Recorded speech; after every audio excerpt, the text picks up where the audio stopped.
I'm just going to play some music because I don't even... No, that's not music. Oh, I messed it up. Oh, crap. We're live. Aha! Hi, everyone. I nearly saw it on YouTube. I'm going to hear myself back. This is badly organized. Welcome, ladies and gentlemen, to Go Live. This is Go Live, a special show. This one especially, because there's only 3 of us for the first time in a very long time. First time, that's why there was no intro. But we wanted to have nice, nuanced discussions. Just 3 of us. Randall Thor 19, the man with a trillion, is here with us. So why wouldn't we have him here? He's a host of his own. He's the biggest guy now. He's like the biggest podcaster here. He gets he's just telling me back in green screen, he just had 1 trillion views last month. This guy is a celebrity. Trillion, huh? Million, trillion. I wish. Rand Althor 19. I woke up for you guys. That's how much I love you. I woke up for you. You slept over your own podcast. I didn't even wake up for my own yesterday, but I woke up for yours. How does that happen, Rand? How did you sleep over your podcast? Well, I have my phone on silent 24/7, and I didn't wake up. So do I, actually. Funnily enough, I set my alarm off, but I almost overslept this one because I've hardly slept. I was working on a video and I slept for 2 hours. But coffee's kicking in. I'm ready to get the salty. sauce is coming. The sauce is coming. Just wish I had some hard... Asa, how are you? It's good to see your face. You're looking pixelated on my screen. Yeah, for some reason. pixelated. No, I'm all right. I was cooking an hour ago, and some scalding hot oil went right into my eyeball, which was not the most pleasant of sensations. But apart from that, I can see my VR career is still intact, so I'm good. I'm looking forward to it. I don't mind there just being 3 people. Rand can talk for 4 hours by himself, so we're gonna have a great show.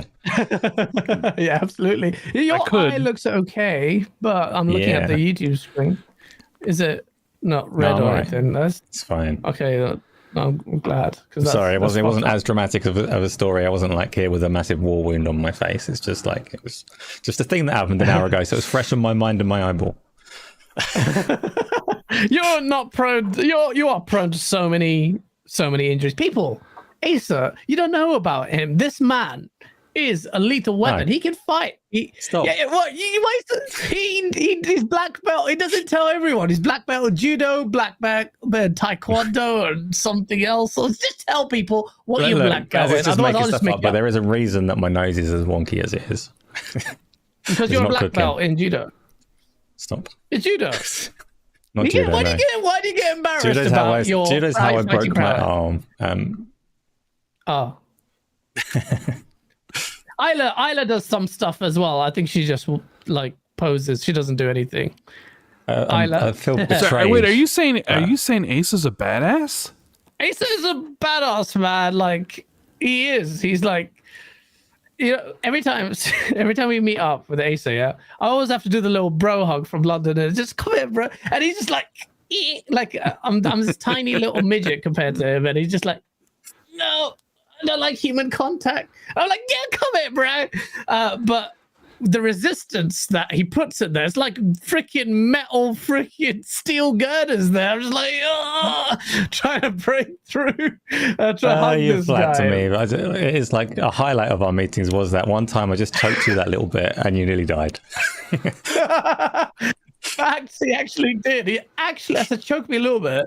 This sounds sexual. It's not. It was for. It didn't sound sexual until you started telling it. What is going on? All right. We're doing a photo thing for a show that we're still in the works and still in the works. Our graphic designer had a bit of a health scare, but it was so close, and then something happened bad. Bless him, he's getting better.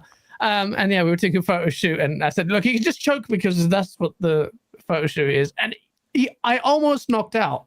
I'm not joking.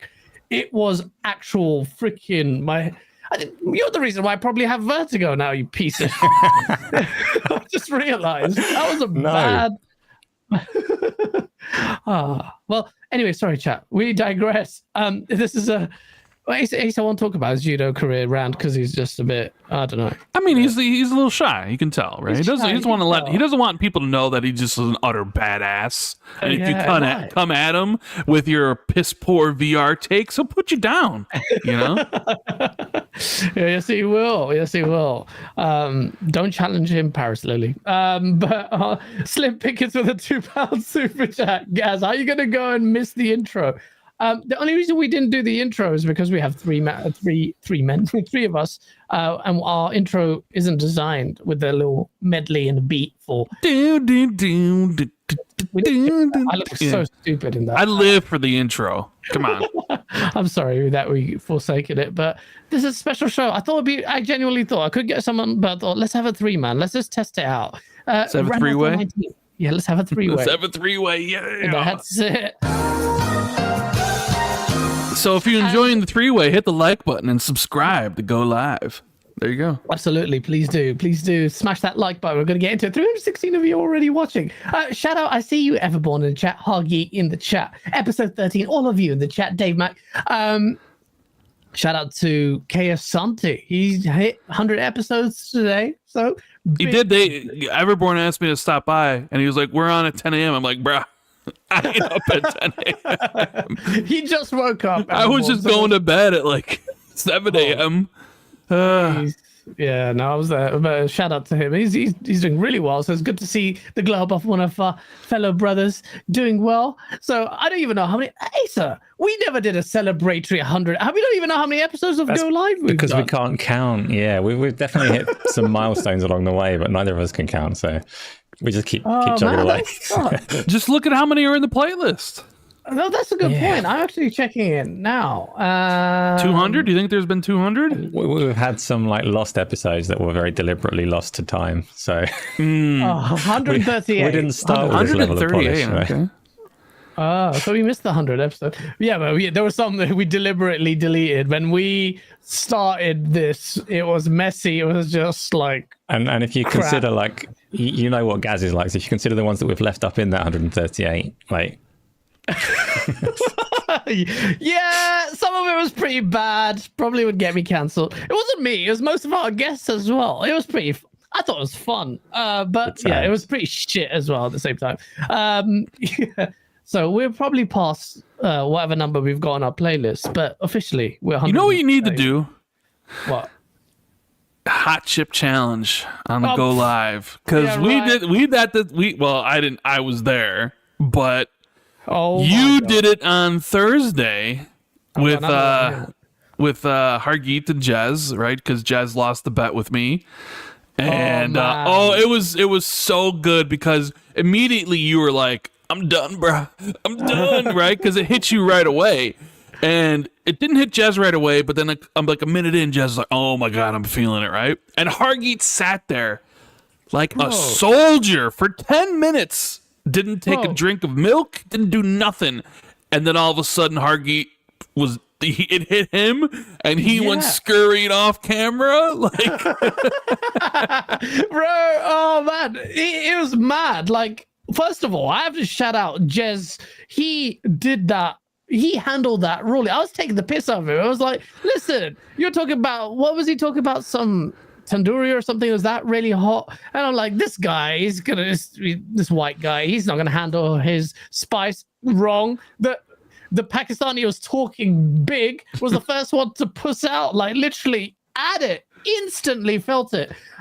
This is the one that we had. You're gonna watch it on Jez's channel, which is gonna release next week. Yeah, it's for Patrons right now, but it'll be live everybody next week or this upcoming week. So yeah, bro, for 5 minutes, yeah, because I don't know if I should have taken it because I've had some stomach issues and I've had mad vertigo. I had all of that. At one point, I was like, oh, this is bad. I shouldn't have done it because my ears were ringing. Tinnitus was going, and it was just like that was going to happen. And I was like, I'm just so stupid. I've just exacerbated whatever medical condition I have right now, which I don't even know because the NHS sucks.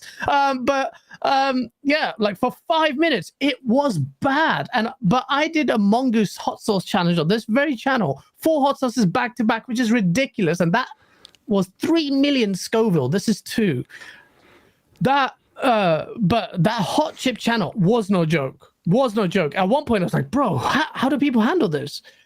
It kept going, coming back. Jez didn't flinch. Like, he was like, oh, this is bad, but he didn't look bad. I thought I was getting freaking my face getting riddled. So I'm trying not to be inappropriate. My face was murked. I looked like I was some sort of victim on that. Hoggy didn't even do it. It didn't even phase. Whilst I was about to knock out and pass out, the only thing keeping me sober or alive was Hoggy's face, because the sheer disbelief that this guy has had the same thing I have, and he didn't phase. But you wait till you watch it on Jez's channel. You have to watch it for like the whole thing. Then out of nowhere, as King David joins, you see Hoggy freaking just crashes. You just see him. He's like he's gonna have shit diarrhea on screen. He's like, oh, he went off screen. He went off. I actually texted him. I was like, yo, you okay? You've gone for a while. This is no joke. I warn people. It comes with a glove. We could smell it from a distance. The eyes were burning from a distance. It's mad, but I've done it. Yeah, and ice cream. So yeah, hot tip, pun intended. Don't have ice cream. That just exacerbates this. You had a milkshake. You had ice cream. I had a slushie. I bought all this from Creams. I was just like, let me just get all this. And then like 20 seconds in, you're like, I'm done. Start drinking it. 1 minute, 20 seconds I lasted, which is incidentally the same amount of time I lost in bed. And then I literally, that's a long time. And then, yeah, I had all of that and it made it worse. Crazy challenge. Check out Jez's channel, subscribe to it, and watch the madness. It was quite funny. I did send the unlisted link to a couple of friends who were laughing at Hoggy's late reaction. It was pretty mad. But yeah, that's what we had. Spice and a sauce galore in the gaming news, as well as in our digestive systems. Before we go into the topics, though, we'll have to talk about all the games we've been playing. These last couple of weeks, my gameplay is all over the place. What about you, Asa? What have you been playing? I don't remember. I've played 2 Diablo games, Diablo 3 and Diablo 4. I'm quite convinced now that the dust has settled that Diablo 3 is just a better game than 4. Whoa! So there's a thing. Oh, okay. Yeah. I actually feel like you. Yeah. By the way, I feel like Diablo 3 was a lot more fun. I haven't actually, when I played Diablo 3, I was hooked on it, and the everything, the addictive quality of everything was there. With Diablo 4, I haven't really had the need to go back to it, and I just you got called out for Diablo 4, guys. by King Trash. You only got 18 hours of the game. I was like, why do people watch? Do I have to finish a game in one sitting? Am I mandatory? All I said was I liked the audio in the game. That's all I said. And King Trash, check out. The source video's coming, by the way. I did one video today. The source video's coming. King Trash, just hide. Just go hide. I'm one guy you don't want to fuck with, because I will be relentless in destroying you. I already did. But I'll do it again. But in terms of like that, yeah. Diablo 4, 18 hours in. Asa, I'm with you. I just feel like it's not grabbing. Like, it's good, but it's not Diablo 3 good. There's things that it does better than 3. Like it obviously looks a lot better, and it seems to be telling a really good story. It still sounds phenomenal. They both sound phenomenal, but like I just had so much more choice in how I built my character in 3, and 4's just don't even like these abilities, but there's nothing I can really do about them. It's just not quite there for me. And I've been playing Exoprimal as well, which doesn't deserve the amount of playtime, and yet for some reason it works. It's a weird anomaly of a game, that one. It should definitely be free. When it first came out and they were saying it's on Game Pass, I was like, oh, this really suits Game Pass. It's gonna get people drawing their friends in and all the rest of it. Like the co-op kind of formula normally works on Game Pass. But the more I played it, the more I looked at the way that it's like structured and monetized. It shouldn't be on Game Pass. It should be free. But yeah, I agree with you. It's more entertaining than it should be. Like most of the game you play, I don't know, they last like 10 minutes, so 9.5 minutes of it is completely pointless nonsense, and then you have one encounter with the enemy team at the end that defines whether you win or lose. And it's like, this is silly, but I'm having fun, so I'll do another game. Yeah, honestly. honestly, people don't sleep on Exo Primal. But yeah, it is the pointless bit, but the hook is there where you're constantly being told whether you defeat, complete the objective faster than the enemy team or slower. So that's just constantly that game wants me. I'm just looking at my cooldowns, looking at the spawns on the mini map, just rushing through with my melee class, and it works. Not for everyone's taste, but yeah, no, that's interesting. What about you, Rand? Have you tried Exo Primal? No, I'm not interested in playing Exo Primal, but I sort of agree. Well, I sort of agree with you guys with Diablo. I'm not the biggest Diablo fan, right? Mm-hmm. Like, I enjoy it, and I played it, and I put about 30 hours into it and beat the campaign. And my initial thoughts afterwards, yeah, I'll never play this game again, because it was just okay. It was like, all right, I honestly, there's nothing special to me. It's just a fine game. I enjoyed it for what it was, but it's not something I would invest more time into. I remember I went on a rant on Xbox 2, and it's the whole game is just click, click, click, click, click, click, click, click, click, click, click, click, right, constantly over and over and over again. And I played as a sorcerer, and I had a lot of fun with it. But I was just you are, Hesa? You're a sorcerer. It is, yeah. And after I beat the game, after I rolled credits, I was just 30 hours, more than enough. I don't need to do seasons. I don't need to, get a character to 100. I've done enough. I don't want to play this game again, But I haven't really been playing much this week. I kind of spent this week catching up on some TV shows that I wanted to watch. Oh yeah. So I watched The Bear. Oh yeah, you were talking about this, which is one of my new favorite shows.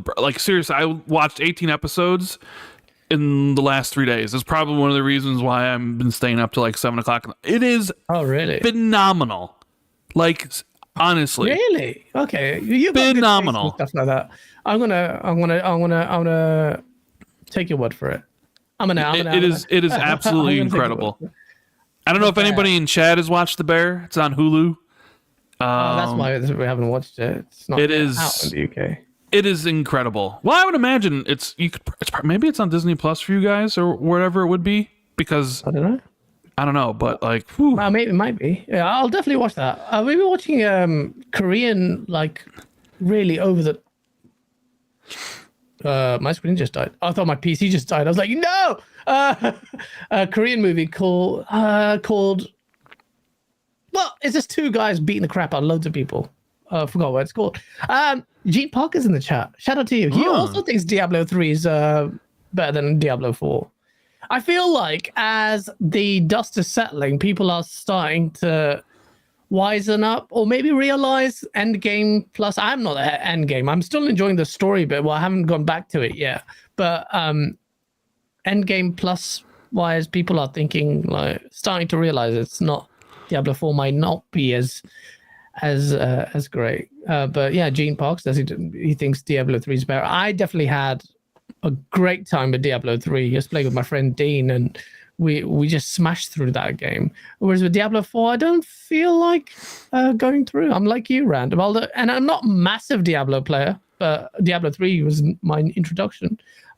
Shab's Inevitable with a £5 super chat. Thank you, man. He goes, excited for Final Fantasy 14 to come to Xbox. We're going to talk about that.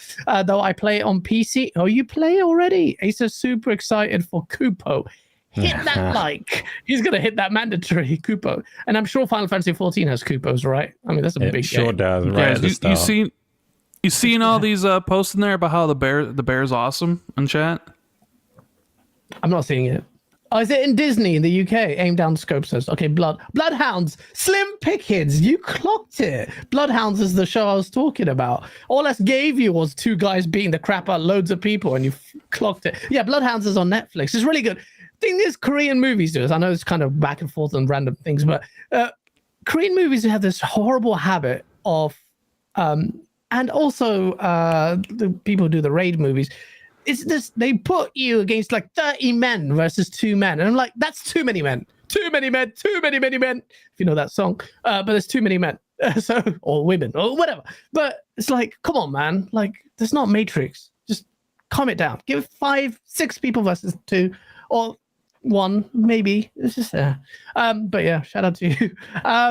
this guy Jose, thank you for the $2 super chat, goes, Exoprimal was an okay game, but I can't stop playing it, bro. Asa, I'm just like you. Like today I was playing it and I have my ADHD so bad. I'm doing a video and then I'm like, all right, I need a little break. Let me play a little game of Exoprime. Oh, no, because I know if I play it, I'll be stuck in the loop of one more game. And I think that's to the credit of Capcom and the developers behind the game. Like, I think it's good. I just feel like it needs a bit more than that basic game mode. It needs something a little bit, I don't know. Like, you've never been a fan of those kind of MP no, but I've seen multiplayer bits and pieces on it. No, I don't like asymmetrical, but this isn't asymmetrical. It is symmetrical. Yeah, it's not really. In that, so there's not really like balance concerns in that sense, in the way that every asymmetrical game has. But it has. I think there is more to it in terms of game modes. Like, people tell me that you can get to this section in the story where it becomes like both teams work together to take down a raid boss or whatever else. But it doesn't tell you that any of this exists. So the stuff that it like throws at you at the start is not necessarily good enough to lead people onto this like bigger, broader content later. I don't know how good it's going to get if I keep playing, but hopefully. Yeah, no, that's good to know though, because I feel like that's a good game, and one of those that didn't review terribly well. I'm not saying that the reviews were wrong, but there's more depth and potential for that game. But we'll see. We'll definitely see. What games have you? I mean, we've talked about it. I don't know what I've been playing. I've been playing Zelda again, and that game is beautiful, man. There's puzzles that I did. Yeah, I felt like I achieved something figuring these out by myself, and I felt like it was so good. Again, you know me, how bad I was with the puzzles on Zelda. So what you need, for me, just like what is clearly a kid's game. Crack on with those puzzles, guys. There are some really hard puzzles. I'm like, oh, I have to fuse this icicle on this lever? How the game lets me do that? That's crazy. And the way the game made me realize it, it's just like, it's literally like, would you let me do this? Oh, you do let me do this. That's what I'm supposed to do. Amazing. Game is incredible. That Switch running that game, like if you do the wind ship dungeon, holy, I couldn't believe it. Like I played Zelda on my commute to work, and it's like that. I'm like, oh, I'm here. Damn it. Oh, coming home. It's like, oh, it's such a good game. That's like my Game of the Year contender already. Starfield is the only thing I reckon that will knock it down. And such a good year for gaming. Before we go into games, though. Well, hold on, guys. I got a question for you. Ooh. Me and you started Final Fantasy 16 the same time. I finished it. I haven't finished it. Yeah, of course I finished it. I'm at that stage where if I play a game, Gaz, I finish the game. That's just I need to do what you do. But the problem is, Rand, every week we do this show, and I feel like there's a lot of pressure to, like, I freaking downloaded the Crew open beta, but I forgot to. I've just been so busy. I go back and the beta time is gone. I'm like, fuck, I can't even talk about that now because I haven't even played it. And so the pressure is. And nobody cares about the Crew, though. But I mean, that's just one example, but there's this pressure to play this game, because I think there's no pressure. Why is there any pressure? I think why is there pressure in chat? Because there's so many people. There's 501 people. There's 501 people in chat, but you don't need to. If you guys had played the Crew, there will be like 6,000 people in chat. Yeah, I guess that's the case. No, but I just feel I also enjoy it. I think it's nice to be tactile in terms of your tactile. Yeah, I love that word. Good use of the vocab. Yeah, but I want to be tactile, like play loads of different things, and I actually enjoy it. Like when you go to restaurants, like my favorite one. Not having that. You can like the word, but that's terrible use of it. I love Gaz's use of the word. But so look, I got Ace of the laugh.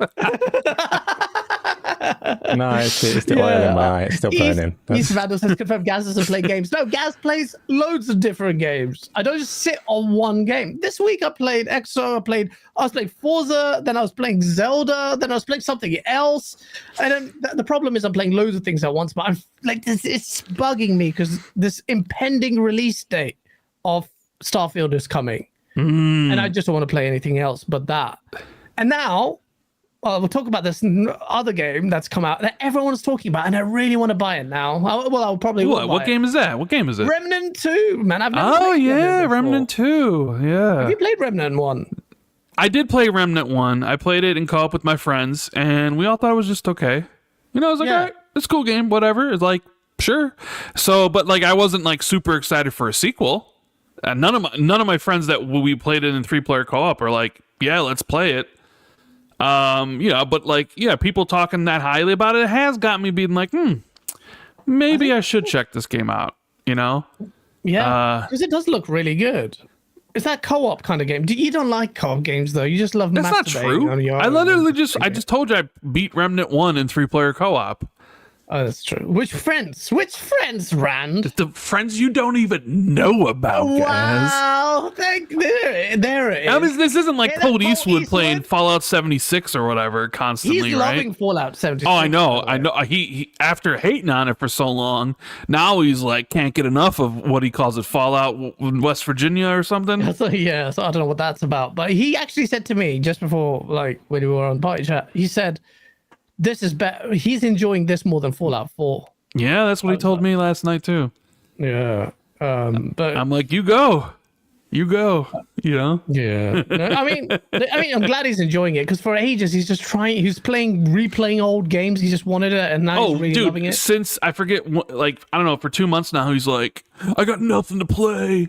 He's just jumping in between MLB and some other games, and then I just don't have anything, and then he started playing Fallout, and he's loving it. Final Fantasy 16. He's loving it. He would have enjoyed it. Yeah, and Tim Dog voice. He's loving it. Loving it. Love it.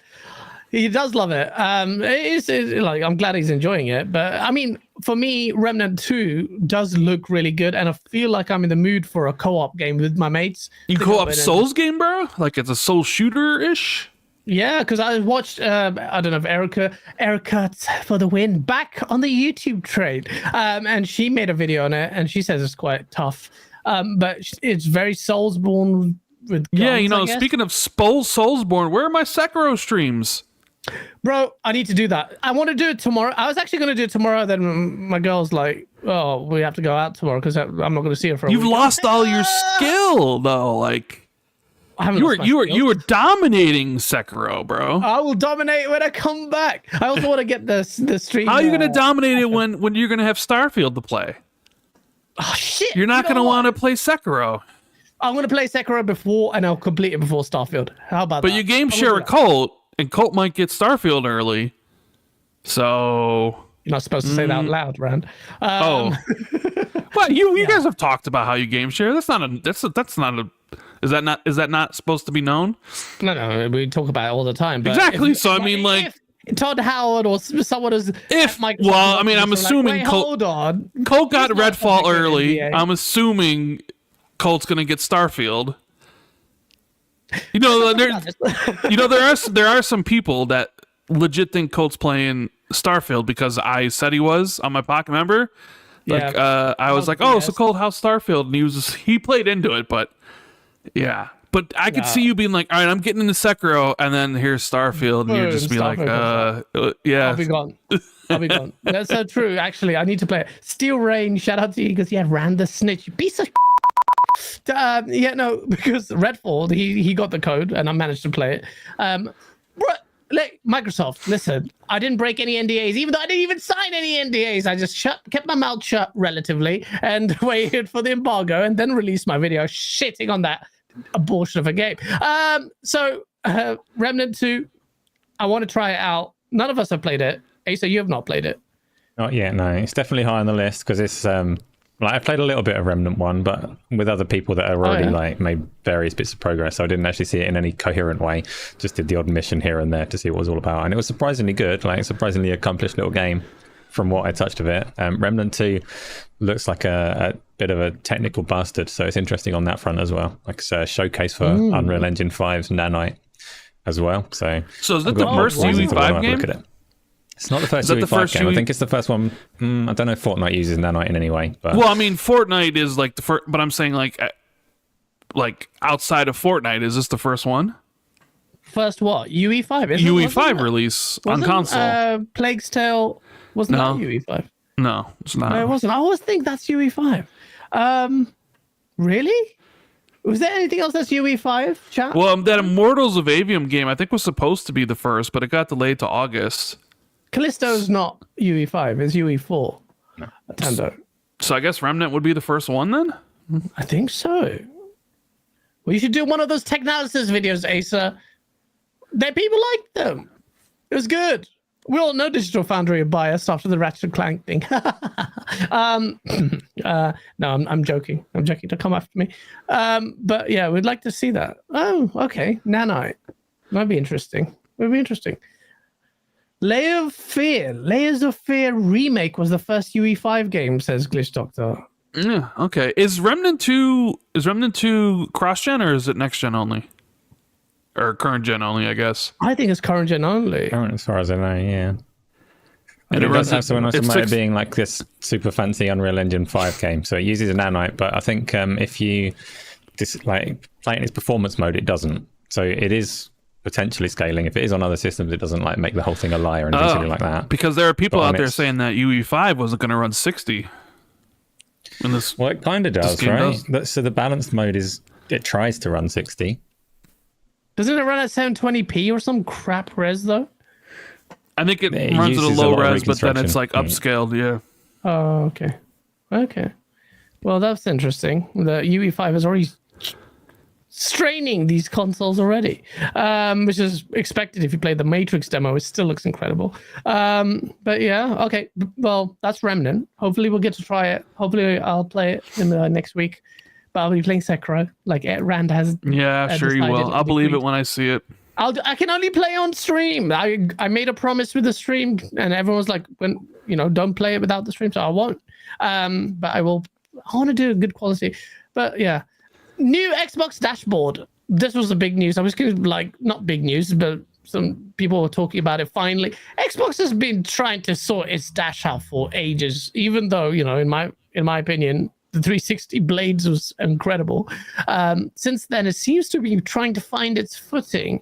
The last update was pretty much like everyone took the piss out of it. It's like, what's the point of backgrounds? Everything is covered up. But this new one has more space for your personalized backgrounds, looks neater. Backgrounds can change to match the game. It's a bit like PlayStation's, no? Rand? That's what a lot of people are saying as well. I don't know if it's copied the same or what, but it looks I nice. mean, I don't know. They just shrunk the tiles because people complained. It's still, I've been testing this dashboard for God, I don't know how long now. At least like 4 or 5 months, if not more. And part of me doesn't like it. Like part of me really like hates it. Yeah. And part of me is just like, I at least like that they're allowing more real estate to be seen. Yeah. But it's like after all this time, it's like, oh, you're just gonna shrink the tiles like a little bit. And it's like, oh, thanks, Microsoft, right? The issue I have with the dashboard is, okay, so Microsoft is very much like customize everything your way. They even have a website where you can customize your controllers, right? Yeah. You want to express yourself, right? Yeah. You want like a lime green, purple controller. You can make that with your name stamped on it, right? But when it comes to the controller, but when it comes to the dashboard, Microsoft in the previous iterations let you form groups and you could pin things in the groups, whether it was games, whether it was apps or whatever. And it would like, you'd have your main screen. And if you scroll down, you'd have the things that you pinned, your custom groups, right? Really cool if you were, you needed to find some things right away. And then they switched to this dashboard and they buried your groups. So like when you scroll down from the main page, you'll get something Microsoft wants you to see first. Yeah. Whether it be the new stuff to Game Pass, whether it be the new free-to-play games, or whatever recently added titles. And then you got to scroll down again to get to your actual custom pins and groups. And I'm kind of like, really, Microsoft? I get it. Like, you want more discoverability. You want people to see things that maybe they normally wouldn't. You want, okay, the dashboard seems to be more designed towards a new user experience. someone who not that well, who hasn't really used the Xbox dashboard that much, where they're like, oh, where's all this things at? And it kind of just shoves it all into your face. And someone who's like a super hardcore user of the dashboard of Xbox in general, and knows what's coming out, and knows what's in Game Pass, and knows what the new releases are and all that stuff. I don't need to be shown it. I don't need that stuff jammed into my face before I get to my customization stuff that you used to allow to be the first thing. Now I have to scroll through some stuff before I can actually get to the customization, and it sort of ruins the that aspect of it, right? Yeah. That's really like that's my biggest complaint, is like they throw a bunch of stuff in there before you can get to the things that you essentially want to see or have pinned. Z Black Rider goes, get off my lawn. Making fun of you, basically. Saying you are, and episode 36, there's only one more scroll. Are there? It is one more. I shouldn't have to scroll and see what Microsoft wants me to see. Like, I should be the pins. If you want to show me stuff after that, okay, by all means. I'll never see it because I won't scroll that far. But the fact that they let you customize it, but you have to see some ads first, or you have to see what we want you to see, I think is kind of BS, but whatever. Yeah. I don't, I basically stopped using pins. They do let you kind of do see like the last 8 things you played. So it's kind of like, all right, well, I don't really need to use this anymore. Yeah, so whatever. That's what I do. Yeah, that's what I do. The last apps they use. I mean, Xbox will find their footing. I feel like I've seen some mock-ups from fans. Like, I saw a hybrid of the Blades one that actually looked like it could work really well. But it's just the dashboard. Ultimately, it really seemed like, because Microsoft, they did this dashboard and they asked for feedback. Hey, tell us blah blah blah blah blah blah blah, right? And like all the feedback was like, make it smaller, which they did, right? Because it's a nicer looking dashboard now. But a lot of the also feedback was, hey, we want our custom pins at the top. Yeah. And they didn't improve that. It's been the same since I've been testing it. It sort of feels like that was kind of like the mission statement, was discoverability, and they weren't going to move from this idea of having something in between your groups as you scroll. Like, that came from on high. Like, this is something that absolutely has to be here. No ifs, ands, or buts about it, despite as much feedback as people are giving us. This is happening. Right? I feel like I sympathize a bit if, you want to push certain things at the forefront. Like, say, for instance, indie stuff. Like, if that's like there, and normally if you give players choice, they'll bury it and hurt themselves because they'll miss out on stuff. I haven't really had a cause to complain about that element of it, because I have often discovered things as a result of Microsoft take away a bit of that choice. I'm not making excuses. I'm just telling you, like, that's what's happened. I'm like, okay, I kind of like to see that what they're going to show. I feel like it's a bit like that cute or suggestive marketing that you find at Netflix in terms of shows. Hey, you want to see this before you go to your continue watching bit. They'll throw a few more rows of other stuff. I don't know. They've been doing this for so long. The UI has been evolving for so long, and it will continue to evolve. There's no right answer there. But I get what you're saying, Rand. I like that customization. If you're going to give me that option, then give me full freedom. And this like halfway house doesn't do it. Especially for the hardcore fans, especially power users like you, who use your Xbox to watch Bear and. I don't use my Xbox to watch Bear. I use the smart TV apps, bro. Oh God, they're a million times better than the apps on the Xbox. If you're using the apps on the Xbox to watch entertainment, you're doing it wrong. I don't do that, actually. I don't do that at all. Asa, do you want anything to add on the Dash? Not much you can say there. Not particularly. So the Dash, like, I don't very much care. I've spent so little time in the dashboard, any more so than like Windows or the PlayStation dashboard. I don't care. You need a dashboard if you know what you want, you need to be able to find it very quickly and launch it. Does it do that? Probably. And if you don't know what you want, then that's where you want that discoverability. You want it to kind of be leading you to a good time. And is it good at that? Probably.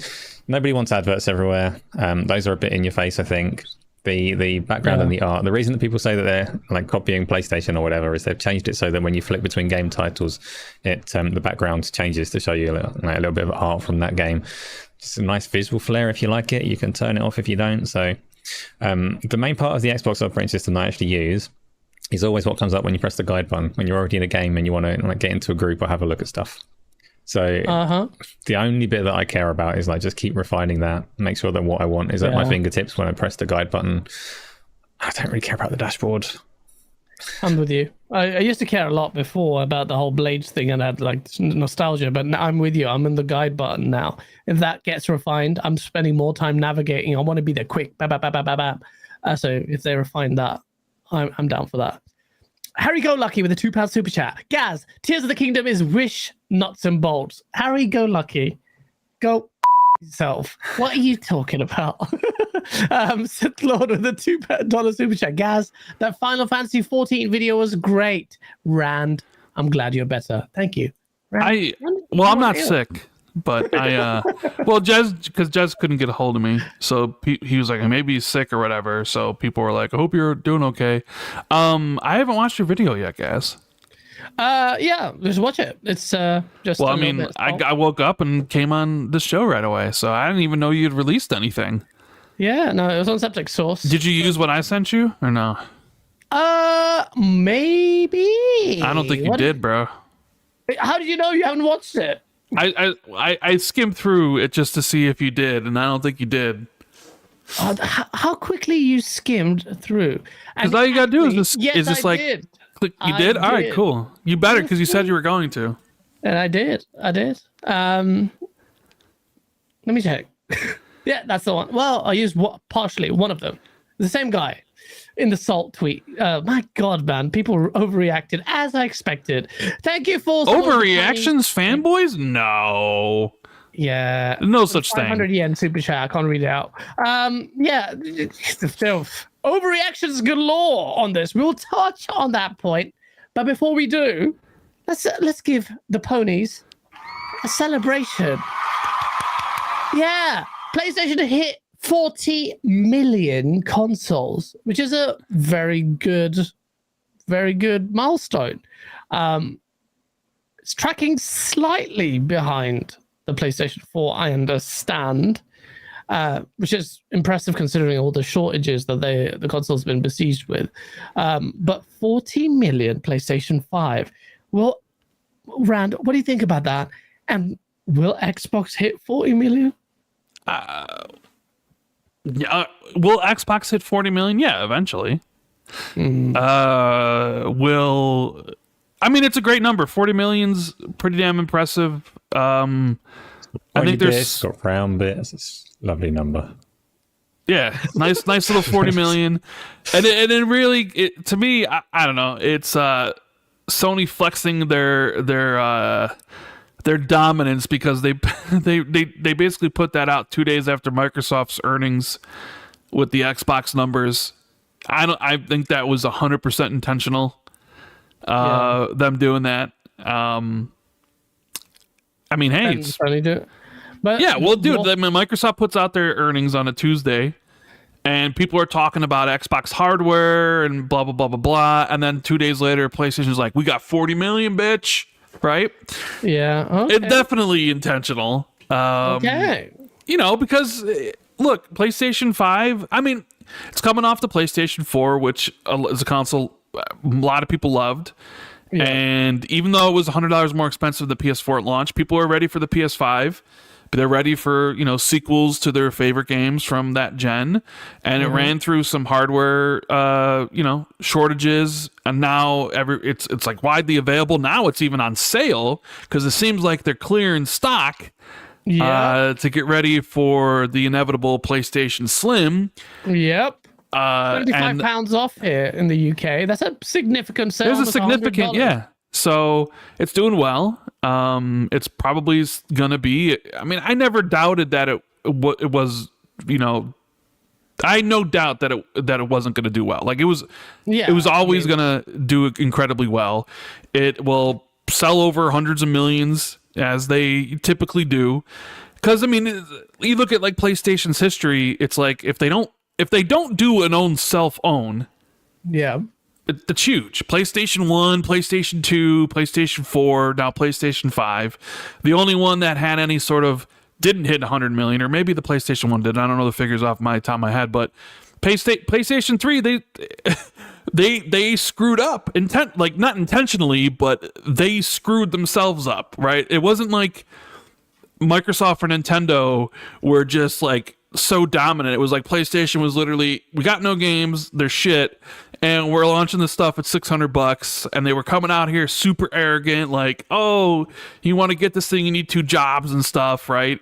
And even then, they still sold like 80 million something, right?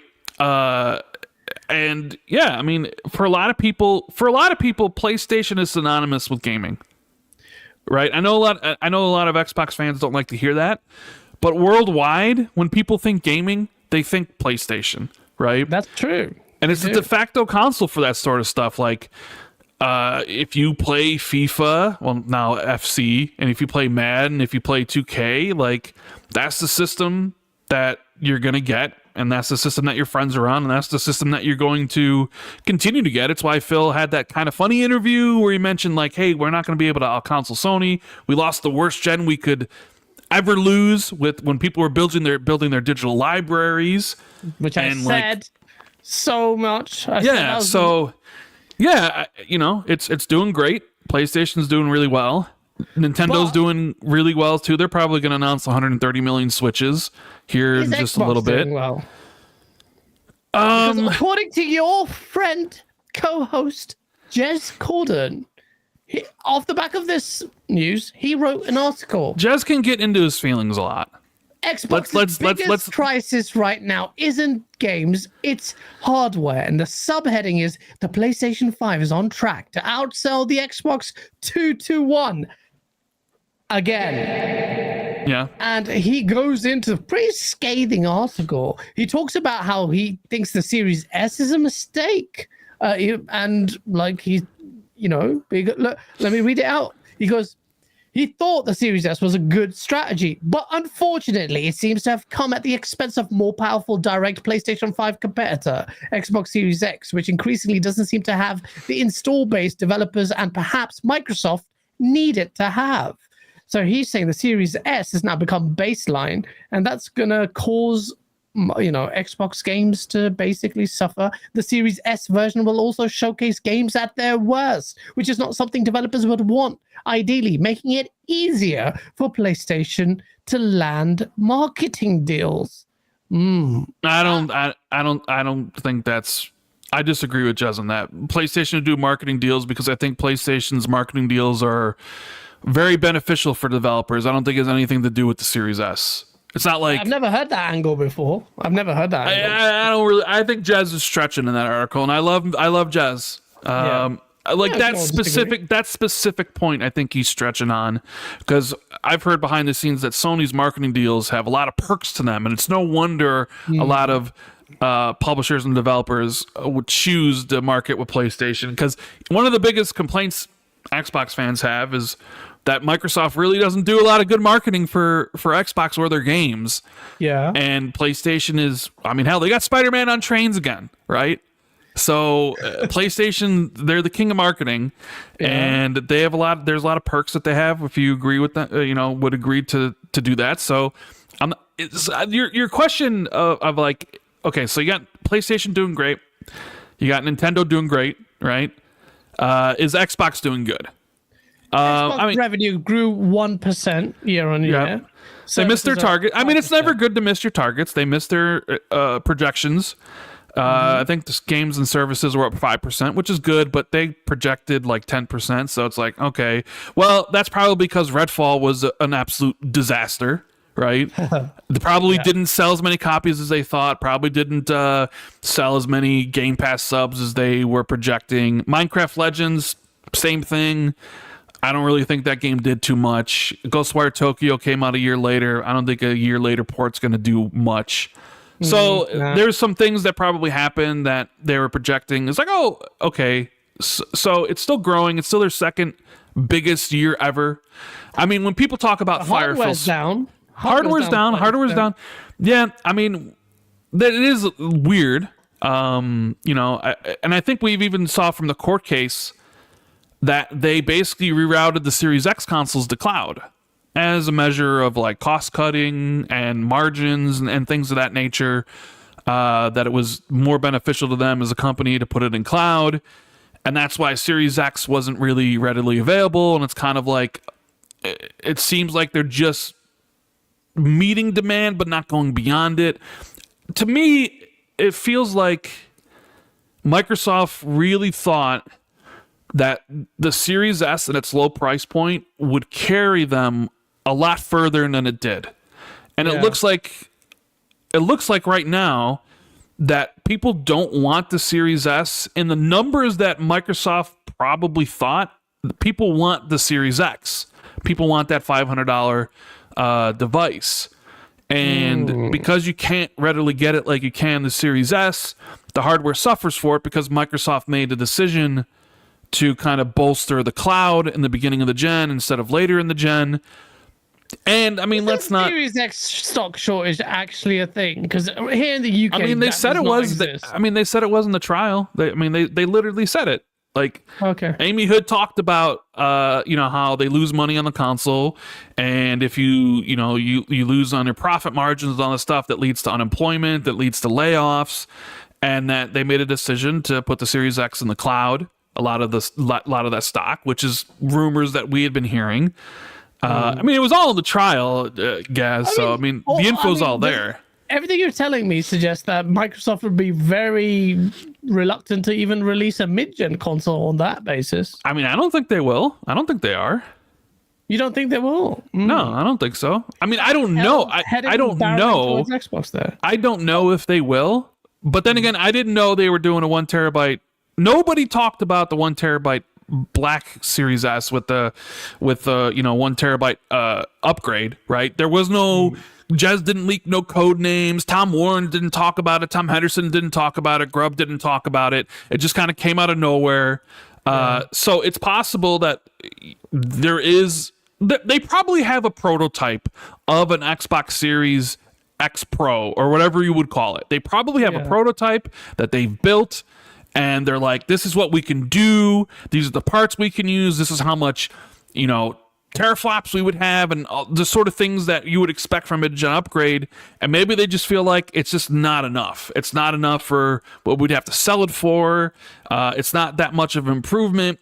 We'll just wait until next generation. That's my gut feeling is what's happened. They prototyped it and they didn't like what you could essentially get, so they're gonna wait.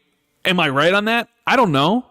Like I said, maybe a year from now we get, hey, Microsoft is doing a Series X Pro next year, right? Like a year later, Acer thinks that there's going to be a mid-gen console for Xbox. Maybe there is. I'm just saying, I don't know. I would not be surprised if there wasn't. I would not be surprised. With looking what Microsoft talked about, what Amy Hood talked about the Series X and why they did what they did about profit margins and those things, and how Xbox doesn't have an unlimited checkbook. Like it has to work within whatever confines so it's like maybe they're like, all right, well, we also just spent $70 billion on Activision Blizzard, maybe we don't do a mid-gen console this time because the money went here or whatever different things you can think about. I don't know. The hardware, I'll just say the hardware could be better. They could sell more, right? Like I don't think Microsoft is I don't think they're where they want to be with their hardware and with their Game Pass numbers.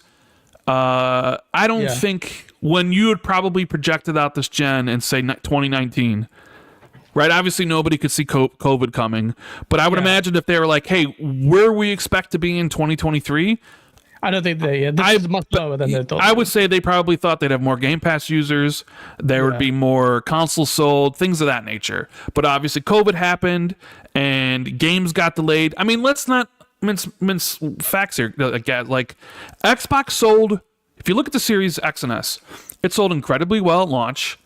It sold incredibly well during 2021, outselling the PlayStation 5 for like 6 months in a row, right? They were like neck and neck. Maybe not necessarily worldwide, but in the US, it was right then. And it sold well for like the first 6 months of 2022. And then the PlayStation just waffle stomped them, right? And then the end of 2022 is when things started to shift, which is also coinciding with the time where, all of our games got delayed to 2023, by the way. Now we don't have any games, right? You got to keep in mind that like the end of 2022 was awful for Xbox because it was Pentiment versus God of War Ragnarok, and it was PlayStation's galore and basically just the Series S. And all the news about Xbox towards the end of last year was really slanted negative. Halo Infinite's dying. Xbox's games are delayed. Are the games even going to be any good? Right? It was the deal looks like it's going to get blocked. You know, so there's a lot to overcome. And it didn't help any that, that Redfall came out and was what it was. I mean, it helped a little bit that Hi-Fi Rush was great. But yeah, it's not marketing. So yeah. Well, I mean, you can't do marketing if you got nothing to sell. Yeah, right? exactly. Well, I mean, Hi-Fi Rush didn't because it was a shadow drop. But it was a shadow drop, but it was a great game. BG says Series S is going to be a mistake in the long run. It may not be one now, but he says it's going to be a regret. He says Series S might not be a mistake right now, but by 2025, it will be a regret. And I feel very inclined to agree with that. Ever since Digital Foundry said it, they, aired their concerns about the RAM on this machine right at the start of the gen.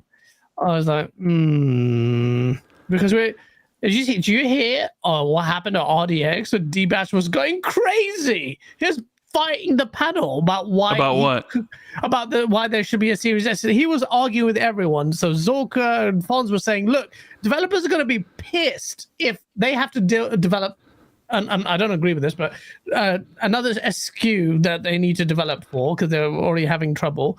Asa had a good take on this. Asa, you said that that's not really an issue because the lowest common denominator is PC anyway. So that's not going to be an issue. But D-Batch was like, there's no way. They're going to have to do it. They don't want to, because Phil Spencer's statement was, we're never going to be out of position in power and price. And he thinks that the look would be bad. I don't know if Xbox cares about that kind of look anymore, because we're a tiny piece of that big pie now. Cloud pie, mobile pie. Pie. Asa, what? Hello. What do you think about that? Like, there was you probably missed the vigorous arguments on RDX, but they were trying to reconcile this power thing that's not really gone well for Xbox fans. I've really seen bits and pieces. I think most of the argument was around whether Xbox needs to respond to a PlayStation 5 Pro, though, wasn't it? Rather than where the S sits. Yeah. So but the S was kind of jeopardizing that plan. But yeah. I think for me, even if Microsoft, like whether they do or don't release consoles, and I still think that it was originally their plan to release more consoles quite soon. Whether they do or not, they're not going to drop support for the Series S as a result of that. So Series S is going to be there for at least another 4 or 5 years, fully supported in the way that it is now. Longer than that, to be fair. The Xbox One was supported basically until this year. And that's 10 years, right? So my thing with Microsoft that I feel, so you're talking about it as like mid-gen upgrades. My theory, and it's just a theory, I don't know, but my theory on Microsoft is that mid-gen upgrades are not part of the conversation anymore. It is just generations aren't a thing there, and they can release new consoles whenever they want, much more like you see in like the phone space. And I think their intention going into this generation was probably 4, maximum 5 years before they release new hardware. So for me, the PlayStation 5 Pro is even though it's like been hurdle first, it's a response to what they anticipated Microsoft were going to do. Microsoft's plan, though, was made before COVID, before hardware shortages, before everything that's happened in this generation. So it's quite possible that they're looking at like the environment as it is now, and deciding actually it's not so practical. AMD's roadmap isn't where they thought it would be. They can't get hardware at the price that they thought they could, so maybe they're not going to release it as soon as that. When they do release it, it will just be, it's not a mid-gen thing, it's just another Microsoft console. Carries on smoothly, audience doesn't reset and all the rest of it. So the Series S will still be supported for a fair while after the next set of hardware comes out, whether that be soon or not. My feeling is that it is going to be 2024, 2025 at the latest, but it's guesswork and no more than that. The conversation though about, so I think D-Batch was quite animated about the CPU and these consoles not being good enough for them to last any length of time, and I disagree with that. Like, they're an order of magnitude better than the previous gen, and the previous gen had Red Dead Redemption 2 on it. So I think these consoles will hold up for a while yet with good games. Okay, so I was interested because that's the first time I've heard that. He really went out after the CPU saying that these need to change. And I'm like, really? That's the first time I've heard that the CPUs are outmoded. He's comparing it to the PC space, but I don't think that's fair. It's a bit weird. But you know, I mean, we talked about sales that much. I mean, Microsoft has a challenge on its hand. I don't think Jez's article is completely out of whack there, and I do echo some of his sentiments. Series S, I am not so sure about it. Like I thought, bro, it's Series S. Series S is done and dusted, bro. It's going to be supported for the next 7 years. They're not going to drop requirements. It's like, whether or not it was a good idea, whether or not it was a brilliant idea, you can discuss that 7 years from now, right? Maybe Series S shines if they can get it down to 150 or 199, and Xbox actually has a string of great games out. Like, hey, Starfield's out, Avowed's out, Hellblade's out, new Call of Duties are out in Game Pass. All these games. Maybe then the Series S becomes desirable because Xbox becomes desirable with those games, right? And it's at a price point which people can really appreciate. Maybe that happens, maybe it doesn't. I don't know. Maybe people just want the Series X, I think it's just like worrying about the Series S at this point is just like fool's errand, because it's not, Microsoft's not going to drop support for it, regardless of if developers bitch about it, because developers don't want the extra work. Who wants to do any extra work? I don't. You don't. Asa doesn't. Yeah. It's extra work for them. They have to get it. But it's like, if that's a requirement, they're not dropping the requirement, right? Because if you look at Xbox and you figure they have what? Let's just say, just for the sake of the argument, because it's even number, Xbox Series X and S have sold 20 million, right? It's higher than that, but let's just say, because it's 20, it's right. Yeah, you would guess Series S is probably the leading console of the two, right? Simply because of like what happened with the X. So, so Series S maybe has 12 million to a Series X's 8. They're not cutting off their customer by saying, oh, by the way, 2 years from now, guess what? You're not getting Gears 6, and you're not going to get Halo because we made an oopsie. No, they're just going to be like, you need to get this working on the Series S, which is why people that talk about like the idea of an Xbox doing a handheld, a dedicated handheld, is absurd to me, because that would actually have to be worse than the Series S, right? So devs would actually have to make something even work tougher, worse than the Series S version, which is, so I've talked to some developers that are like, we wouldn't want a third SKU and a third Xbox SKU, right? Because it's more work for us. But then I said to him, like, well, is it really that much work if it's actually better than the Series X? Like, here's the Series S, which is the baseline, and here's the Series X, which is that much better, and here's this third one, which is that much better than the Series X. Is that really that much of a problem? And he was like, not really, kind of like, no, but it was just like, it's still all more work to do. Yeah. So I don't know. I think worrying about the Series S at this point is kind of just don't even worry about it, because it's not going anywhere. And if it does go somewhere, I will be completely shocked. I will be all right, I didn't expect this, because Microsoft they would have abandoned a large chunk of their consumers.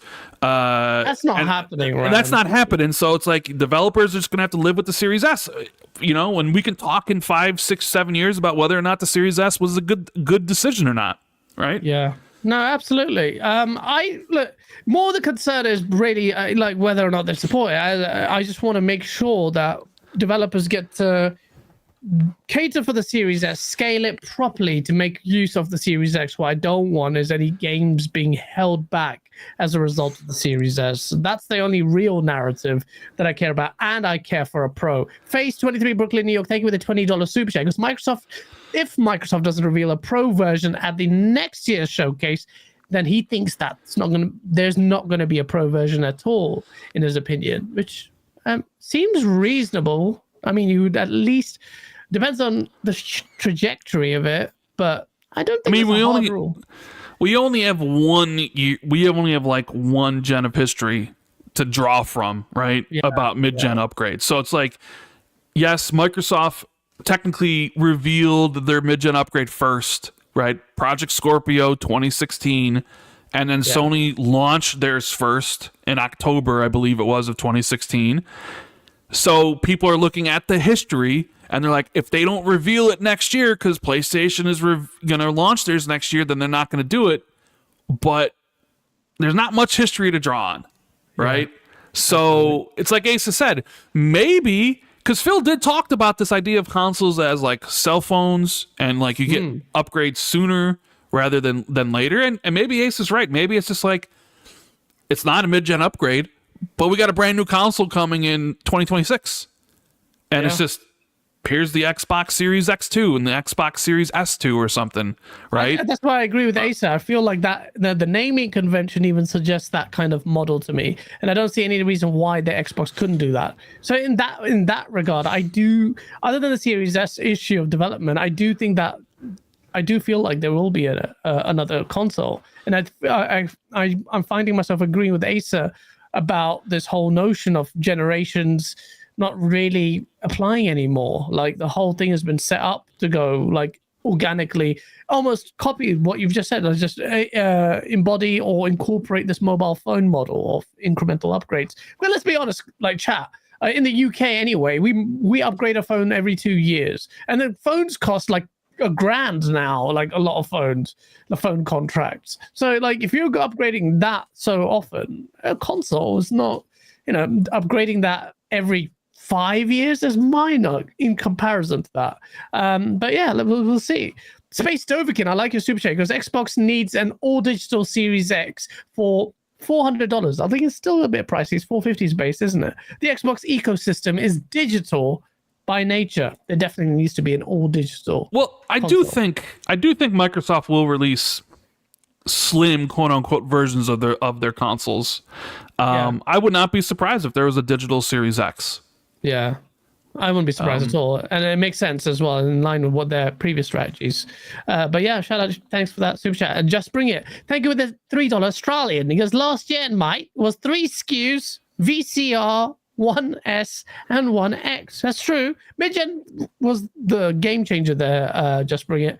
But you're right, there were 3 SKUs. So yeah, but the Xbox One and the 1S really not much different. Pretty similar. They were pretty the same, basically spec-wise.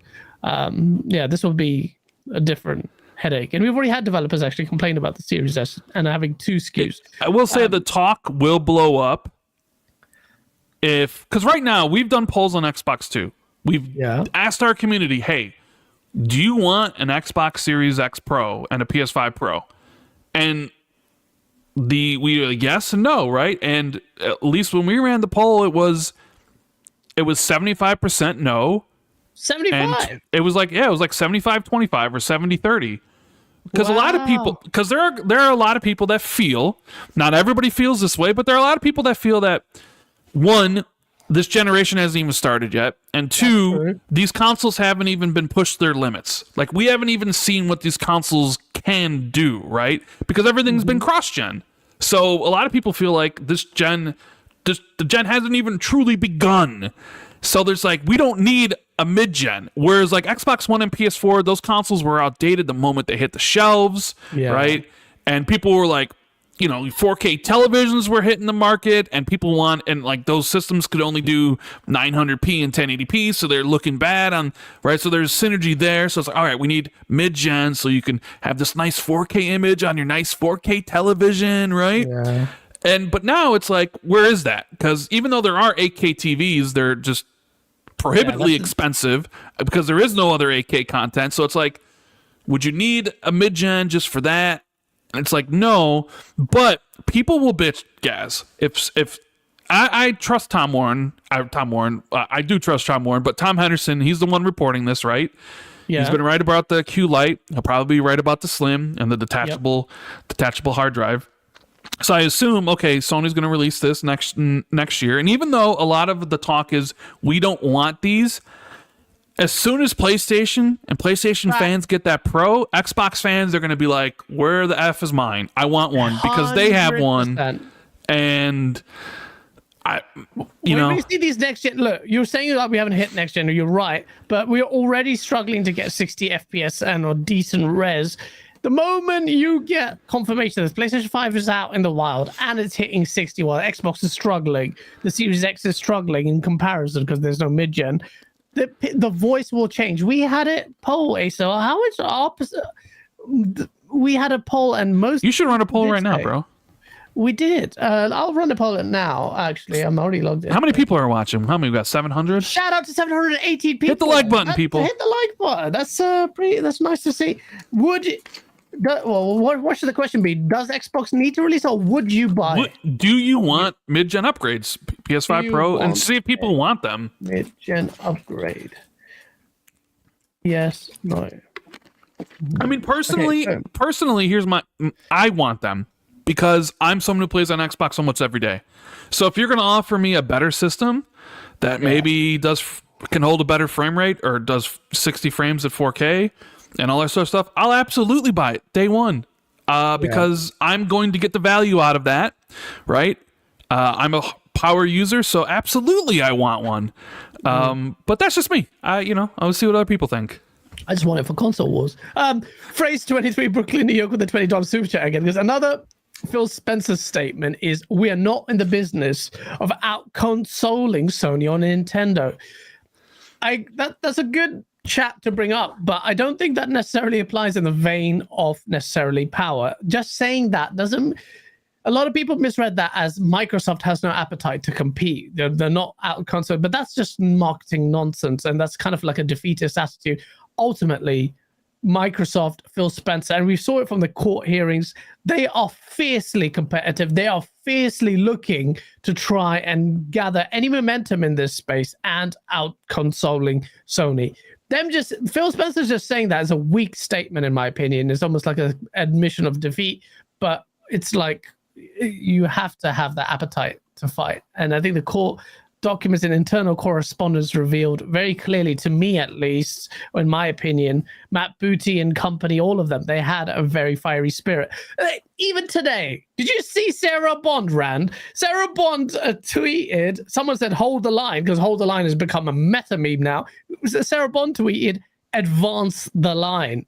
Like, I love this woman, man. She's already swimming in the sauce. There's this fiery actual drive there. And she even said that we'll talk about Final Fantasy in a bit, don't ever give up. There's massive competition between Microsoft and Sony. You have to be blinkered to believe otherwise, chat. And if you're enjoying the show, 722 of you, hit the like button. It's nice to see. Dirt Griggity, it's good to see you on here. Thank you for the $5 super chat. If Xbox doesn't have another 2-console strategy next gen, the Series X was most likely not successful enough. Well, the proof is in the pudding. Yeah. But if it doesn't, if we still have this concept of generations and the Series S doesn't exist, then what if Xbox is right? Yeah. What if they were like, all right, our next gen console is a Switch-like hybrid. We're going for the mobile and market. We're gonna go and align ourselves with the Switch. What would you say then? If they went backwards, essentially. I would them up, really. It wouldn't happen so hard. What if they're two? What if they're two in the face? What if they did a two hardware solution next gen where you add your Series X, whatever, Series X2, powerful console, but then instead of a Series S, it was a Switch-like hybrid. So it was like the mobile device that you could dock that was the low-end version right? You know what I mean? Only if Ace's suggestion of last week, you mentioned that if you dock the console and then the docking part of it enhances the power or whatever considerably, then maybe I would consider that. But otherwise, no, that suggests a weak base console or lower denominator that you would have to factor in. Ultimately, my view is I want power. I want Xbox to have the most powerful console. I don't want any compromises on that. But guys, people will just tell you, get a PC, play on PC, be done with it. He said, you bastard, what are you... I sent you one DM and that's what you did. This is Gaz behind the scenes, just everyone should see it.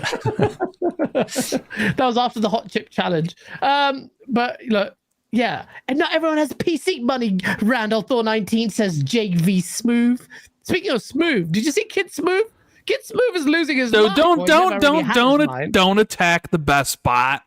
The best bot? I don't even know if he's the best spot. What are you talking about? Smooth is the man. He said Apple should buy Xbox. What? I mean, I disagree with them, but you know, contraception. What the fuck are you talking about? No. Why should Apple buy Xbox? I didn't even watch this video because they're so stupid. I almost prolapsed. Why are you saying that? Let the man have his opinions, bro. I can have his opinions. I just think it's a stupid opinion. I mean, I don't think Apple would want Xbox, and you know, all Apple products are super expensive anyways. Like, I wouldn't want to pay $1,000 for a console. You know, but hey, let Smooth live.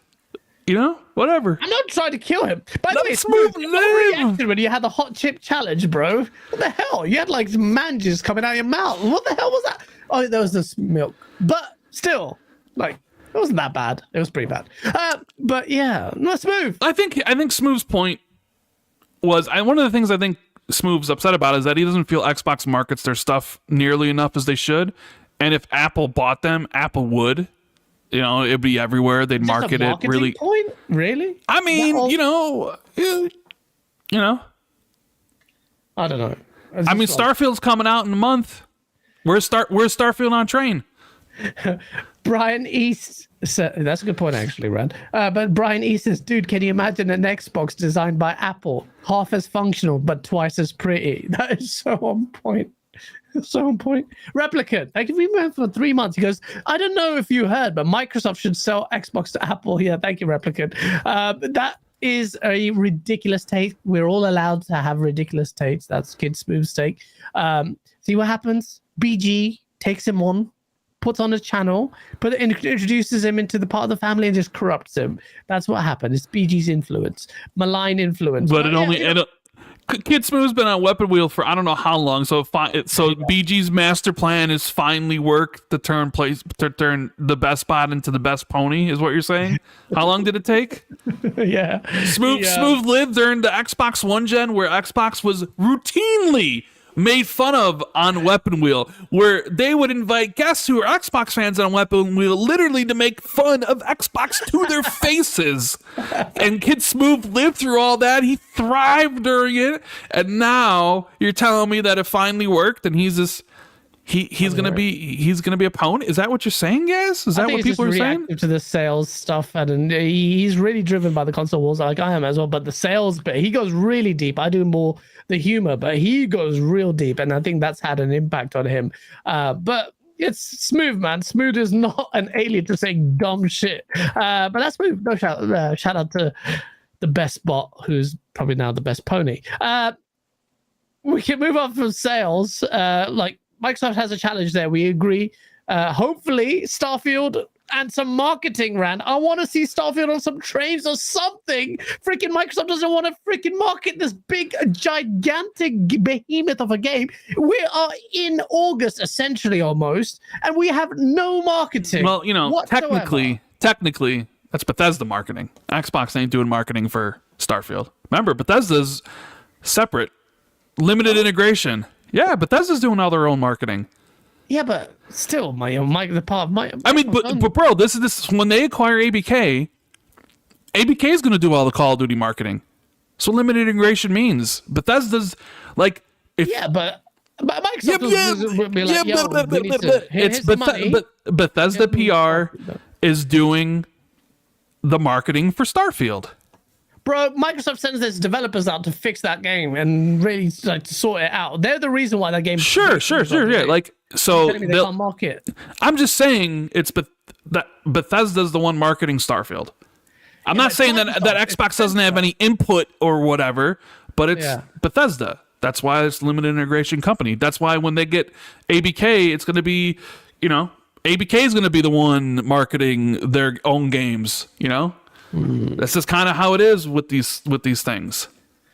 Well, either way, it's inconsequential. Ultimately, Microsoft needs to be responsible for marketing. Sure, I agree with you. Absolutely atrocious. That fact that we are in August almost, and I've not seen a single Starfield ad.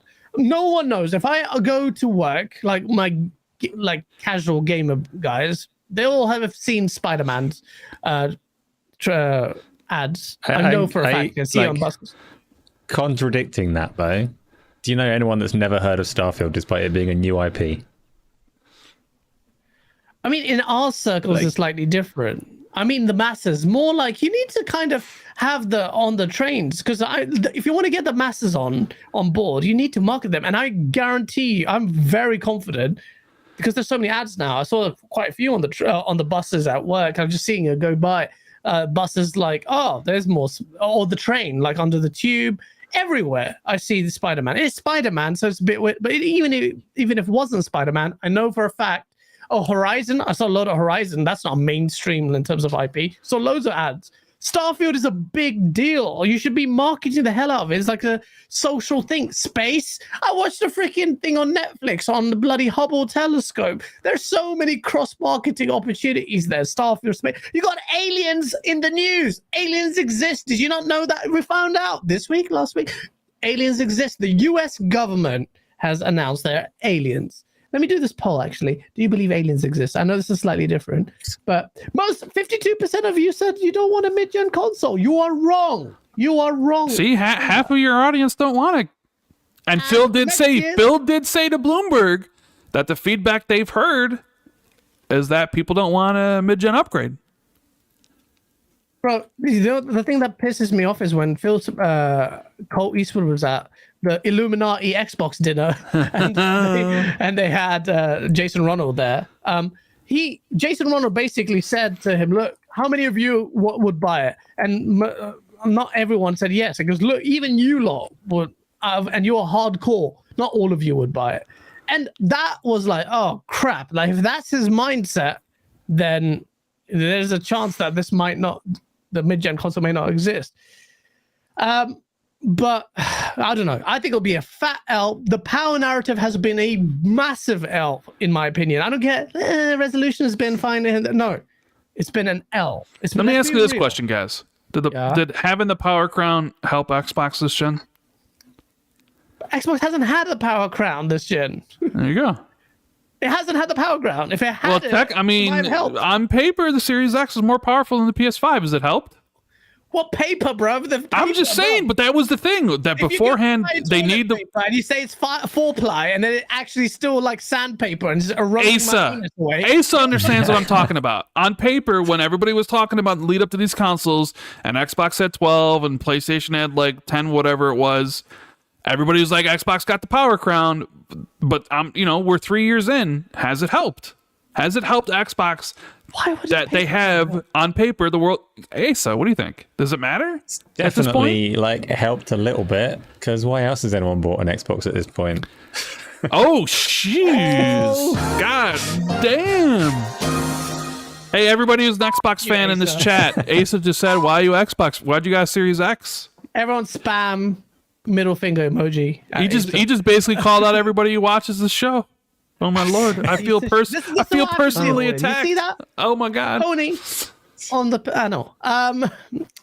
No, listen. Look, the power narrative is an L, man. I'm not going to tolerate any excuses. Just like I won't tolerate any excuses on behalf of Ratchet and Clank Rift Apart and its SSD fiasco. Yes, That's still happening. So much content being made, so many excuses being made. And Asa, before you come in there with your reasonable mind and all that nonsense, let me tell you this. Let me introduce this. This is a fat L for PlayStation because, well, the narrative in the circles, Insomniac's games, and you hear it very clearly, say it would not be possible without the SSD. And then all of a sudden, everyone's like, context. Oh, you didn't give a shit about context before, but now you care about context. It's trying to add, and then here's the qualifiers here and there.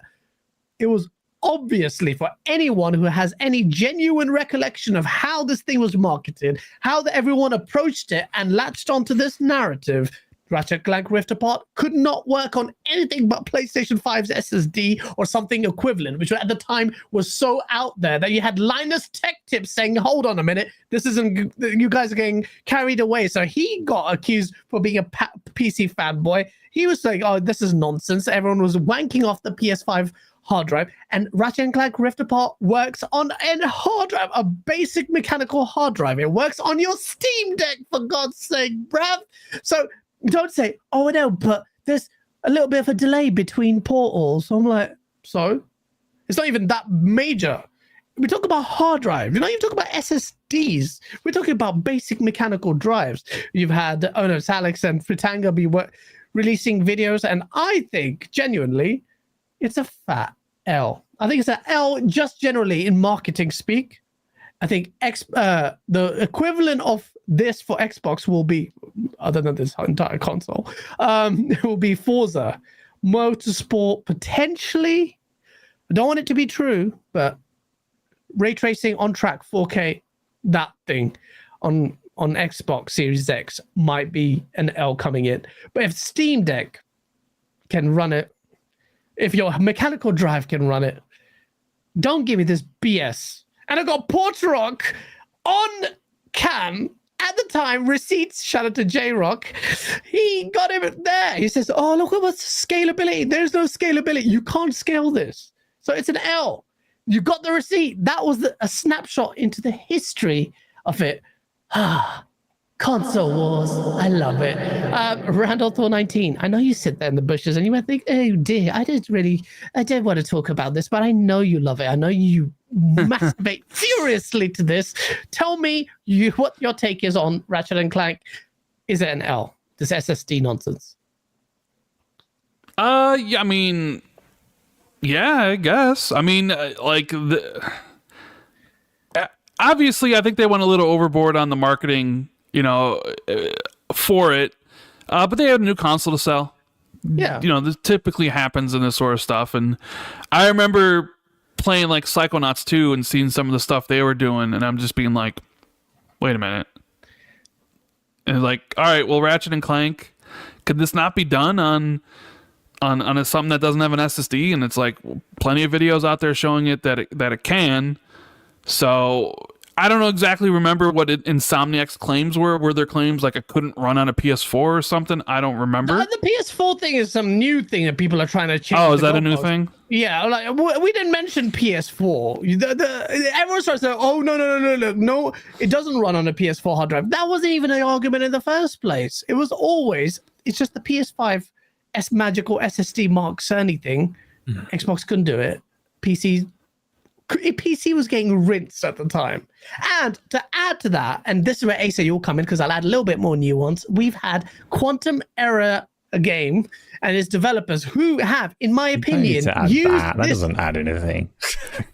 Yeah, well, there you go. Well, that's your take on it. What do you think about that? These guys, look here, let me read a tweet.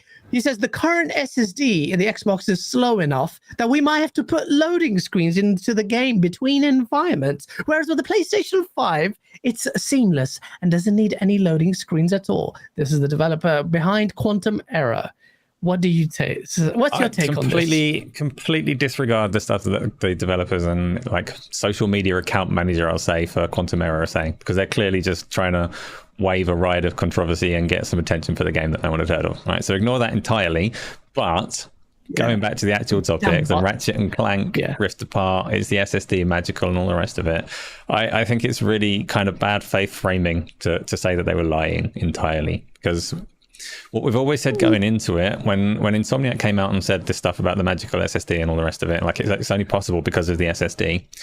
I definitely, and I'm sure you were there nodding your head agreeing, definitely came up with a load of ways that they could do it, like on a PC with other resources to compensate for the speed of that SSD. It was fairly clear what the SSD was doing and how you could work around that. That was like how sensible people interpreted the statement in the first place. But if you look at the quotes there and you think about it, so that obviously Sony's one win on paper over the Xbox Series X, and you were talking about on paper specs just a minute ago, which is wonderful. The only thing that the PlayStation 5 had on paper over the Series X was the speed of the SSD. So they've gone out and said, look, big up the SSD. This is the thing that PlayStation 5 has, like, for people that look at numbers. So Insomniac have gone out and they said all of this stuff. They've left it slightly open to interpretation, and this is why I say bad faith, because you could interpret it like certain people on the PlayStation side are. You could interpret it and say they're talking about within the PlayStation ecosystem, they're talking about the PlayStation 4, or you could interpret it to say they're saying it's impossible, that like they're lying, they're saying it's impossible on all other hardware. The way that I take it when I read what they were saying is I take it as a bit of marketing spin, and I look at it and I think, well, if you had a PlayStation 5 with a mechanical hard drive, what compromises would you have to make for that Ratchet and Clank Rift Apart game? What would be different and what would be the same? So not the test that we've seen where you stick different hard drives into a PC that has varying amounts of memory. Maybe you can break it, maybe you can't. But if you had a PlayStation 5, Gaz, I'm going to ask you, what do you think Ratchet and Clank Rift Apart would have to do differently if it had a mechanical hard drive in that console? You've seen the PC equivalent kind of to give you an example of that, running a similar kind of fidelity, but maybe just longer little spins there for a little second, or loading essentially. Longer loading, which is essentially what you would expect. You've got the example there. But my point isn't really attacking the developer. I don't think they lied at all. I think it's marketing gone overboard, which is completely understandable. I wouldn't even rebuke Insomniac. It is the narrative that got spun out of that, which is why I tweeted. I was like, it's funny to see. I tweeted, it's ironic that despite the speed of the SSD, or the PlayStation guys were slow on the uptake. It took 2 years for them to understand the context, and they never bothered talking about it. So I 100% agree with you. I'm not coming at Insomniac for the L. In fact, I would come harder at the Forza. I'd come at against the Forza's developers harder, because they explicitly said 4K 60 on track. Whereas with this developer, we got an example of it working really well. I don't think they outright lied, but the community went out there. I will say the little bit of blame does go on the developers as well, because they got a bit overzealous with the marketing. They were quite broad in their statements. So we're adding context to give them the benefit of the doubt. The only reason why I'm inclined to do that is because they had impressive results. But they just went out and said, like, I've got the clip here. It goes, it's not possible before without the solid straight drive on the PlayStation 5. If you take it on its own, that means something. And I don't think they had all these footnotes in their statements. We're only doing that after the fact. That's what I'm saying, though. Like, it's a little bit open to interpretation, right? And you can choose whether you say, like, whether that's a bad faith argument. Like, there's a little bit of hyperbole in there. It's definitely a marketing line. Like, you can definitely accuse them of that, and that's fair enough. But if the PlayStation 5 did not have that solid state drive, it wouldn't be possible to deliver that game on the PlayStation 5 in the way that it is right now. In the way that it is, yeah. Yeah, but the loading time, like, by contrast, so when you look at all of these PC tests, which are quite interesting in their own right, if you take I know you love the console wars, but if you park that to one side and just look at it and see how these things work and get it as a peek under the hood of a PlayStation 5 game and what's going on and what Nixes have managed to do and how they've managed to port that over, like, there are strong examples from Digital Foundry and NX Gamer and all the rest of it that on a hard drive, if you don't have a ton of extra memory and stuff like that to play with, it's actually a bit of a clusterfuck. And that's what the PlayStation 5 version would be. You'd have to either make it a bit of a clusterfuck, so have this, like, just ditch the Rift concept entirely, have like these significant, like, 20-30 second load times in between, or as a moth, or you'd have to time back, like, the density and fidelity of the world in between these rifts so that you could hold them in memory at the same time. The only thing I would say about that, just to add a little bit of context on the Rift side of things, there seem to be a couple of scenes that are taxing. The general gameplay between the Rift stuff has not, even on a mechanical hard drive, seems absolutely fine. Yeah, So which is the majority of the gameplay right? doesn't seem. Yeah, Like but even on a non-SSD. Yeah, but you'd expect that though, because the trick of the SSD is that it can clear out a level and load in a new one. That's it's like a one trick. This is what the SSD is delivering for this game. And there's like there's a feature sequence that everyone's sharing around at the moment from the intro of the game, where it's like where they're just showing off the tech, they're flexing a little bit, and they push you through like 3 or 4 different worlds in quite quick succession.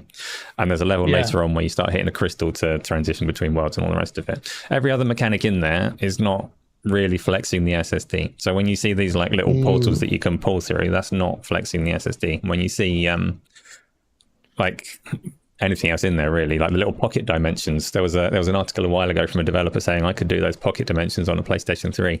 Yeah, you could. That's not really using the SSD in a meaningful way. But these signature sequences, the rifts between worlds, the hitting them crystals and changing the world over, and actually if you look at Digital Foundry's video, there's a fair few other like minor examples, just simple things like going between cutscenes, transitioning between Ratchet and Rivet.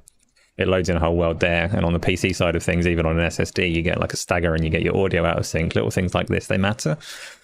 So the SSD is doing good things. I always said, actually, I need to say as well, I always said whenever the PlayStation SSD has been talked about in these early stages when Sony were trumpeting it as their key stat, I always said that the Xbox SSD can do all of the things that they're saying as well.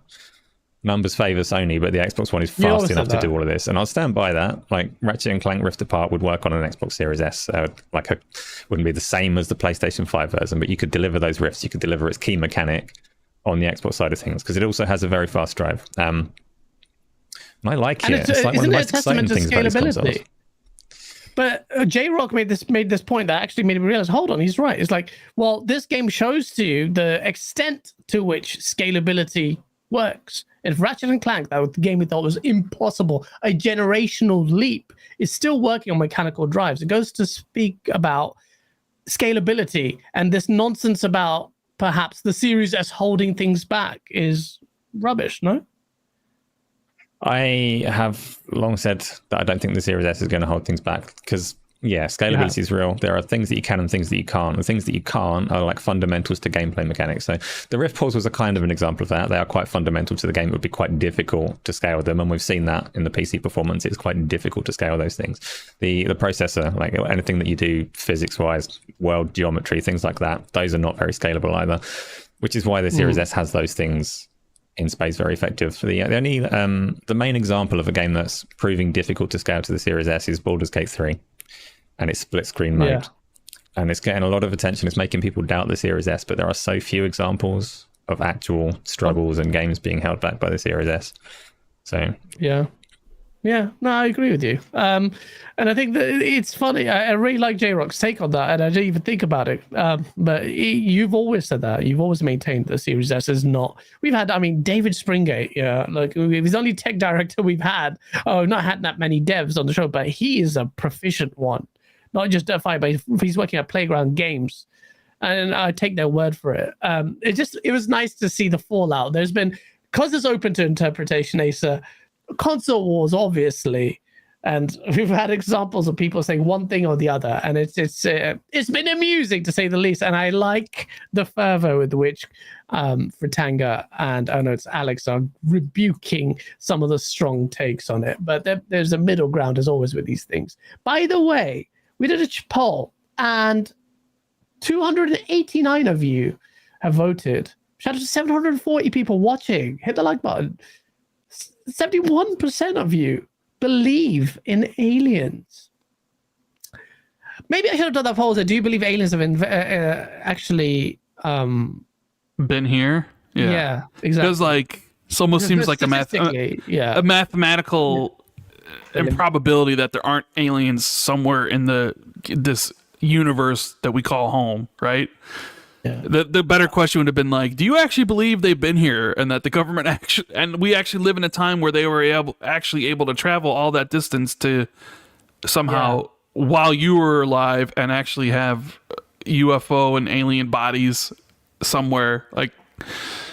It's kind of crazy. I'm waiting for the Independence Day movie thing to happen where you wake up and there's alien warship is hovering over Chicago. You know what I mean? Oh man, that would be. Have you seen Arrivals? Arrival with Oh, dude, Denis Villeneuve? I don't know. Denis Villeneuve. One of my favorite movies, bro. I love that movie. That movie is incredible. Denis Villeneuve is a genius. But, dude, you see they might actually push Dune 2 to next year? I know. And the reason is some next... Because of the strike. Is it because of the strike? Oh, I don't know. Because they want that cast and crew to be able to do PR for it, and they wouldn't be able to if they're on strike. So, well, you know what? Fine. But it'll be painful. November 2nd or whatever is the release date. I've been waiting for ages. I'm watching it. IMAX, full cinema treatment. Dune 2 is going to be incredible. But yeah, like Arrival, man, that movie was amazing. And that's so good, so clever. Based on another book, actually. As it stands, 100 votes, we've had 61% of people say that they believe aliens have visited the Earth. The only thing that puts me off about that, Asa, is the fact that it's always the US government and the United States always chirping about aliens. You don't see it. Like, if there are aliens everywhere, China or some other country will be like, yo, these mofos are here, man, probing people. But it's only an American thing. What's your take on aliens, Asa, and whether they exist? I've not been paying attention to all of that. I can't do that right now.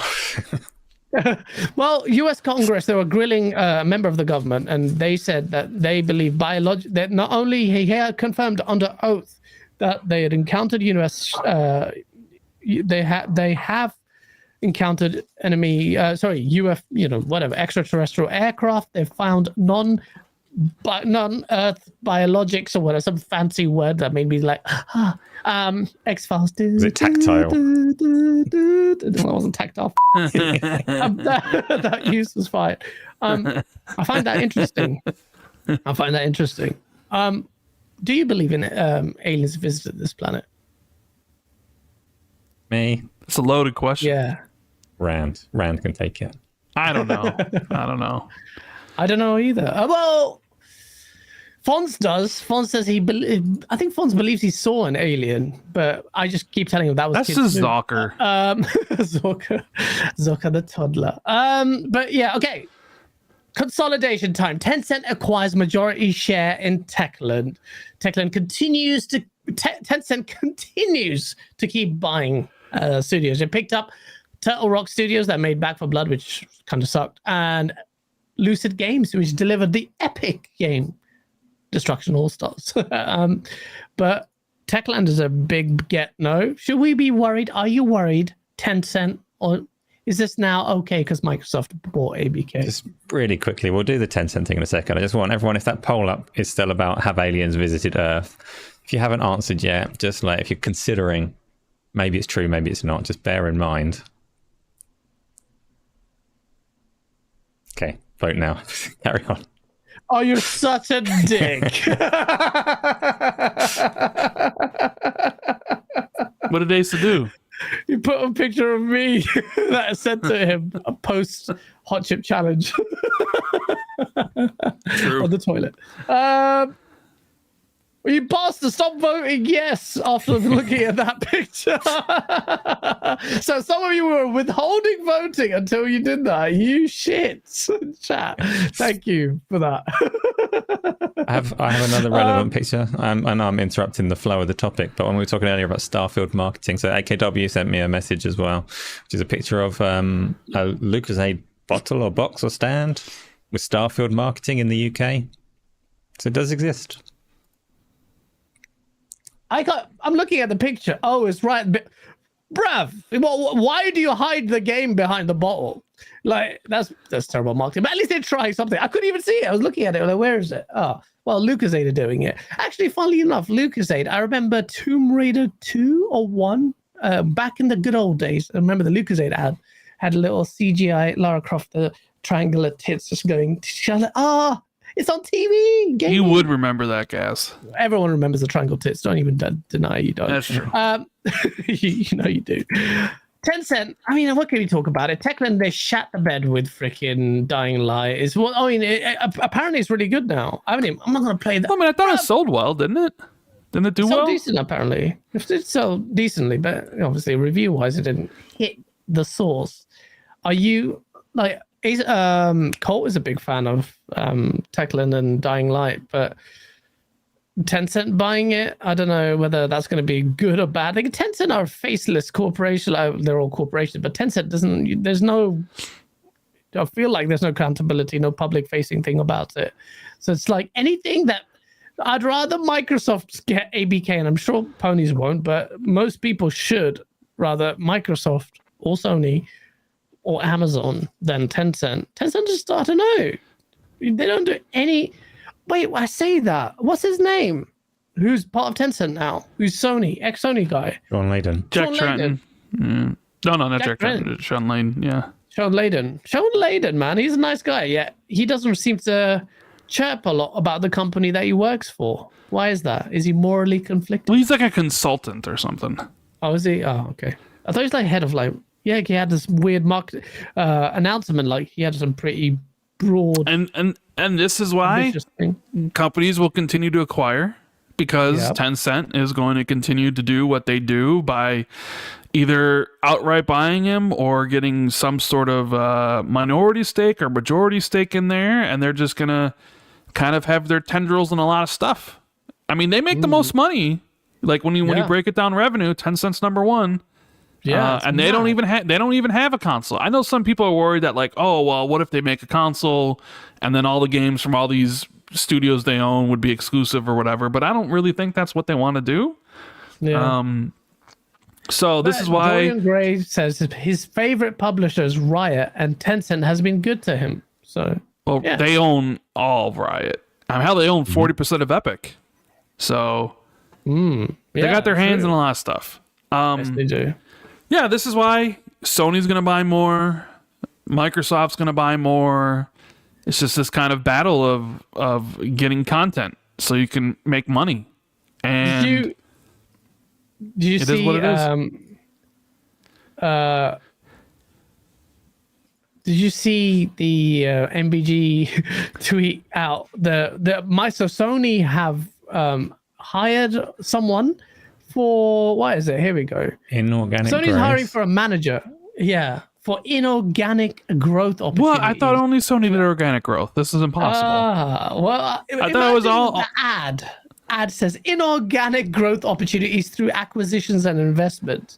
And your actual words, Sony's words were, Jim Ryan's were, organic growth. And then they bought Bungie, which is absolutely. Doesn't this make that sound more true if they're trying to hire someone to change that now? To make what more true? So like the whole organic growth thing has been a laughing point for a while, but this kind of job advert legitimizes it to a degree. It means that internally Sony do actually think in these terms. Like they are considering a distinction between organic and inorganic growth. Like it may be real and not just PR speak. But if it's real, then how do you explain Bungie? I'm not saying. I'm just saying like this adds some credence to what he was saying, right? It doesn't look. It means that they have the distinction. They just don't care to follow it, because he said they believe in organic growth, and then they bought Bungie. So that obviously was a lie. The distinction exists. Their commitment to their own words, or Jim Ryan's words, don't exist. And this is just another example of him. Well, Jim Ryan just made a mistake, like he's done a few times this gen. How do you feel about inorganic growth, Asa? I don't think the distinction is massively relevant or important. I think like certain studios, you see them working with a major publisher and an acquisition makes sense. And I'm not necessarily talking a platform holder like Sony or Microsoft or whatever else, but anyone, if they've got a nice history of working and an acquisition makes sense, it makes the integration simpler for one thing. And it's probably nicer than a cold purchase, or especially nicer than a hostile purchase. But the topic of Tencent in particular, had Tencent done anything so far across any of their acquisitions and purchases that gives us concern, other than the fact that they're so big, which is a concern, other than the fact that they're so big? Have they actually done anything that we're aware of, or even might speculate that they've done? No, I feel like a lot of it is this fear because they have Chinese links, and I feel like that's a bit unfair. Like we are so coached in our media propaganda that if anything Chinese is like, but what have they done that's so bad? Actually, I work with a lot of Far East Asian clients and stuff, and Tencent, like, contrary to a lot of, there's a lot of people say it's part of the CCP and whatnot, but there is actually, I've spoken to multiple Chinese clients that I know, they are pretty independent. Like, there's obviously elements to it, of truth to it, but feel like a lot of it is, we are fed some preconceived notions of it. You're innocent until you're proven guilty. I need to see what Tencent have done. I feel every time we see Tencent, it's like, ugh, but look, I'm so glad you asked that question, because every time you say that, I'm like, what have they done? Although they had that game Clap Xi Jinping, that was a while ago. I don't know if they've got Clap with Xi Jinping as a game now, but I don't see. Well, maybe it's just the beginning. It's the Trojan pony. I mean, Trojan horse. And I'm then definitely not saying it to say that this is like a definitely thing which everybody should be comfortable with. Like any company gobbling everything up, the idea of consolidation in general, it puts eggs in one basket and puts things at risk. So if Tencent decide that actually they don't want to be hands off with Techland anymore and they want their next game to be a gacha mobile game, then that's going to be what happens.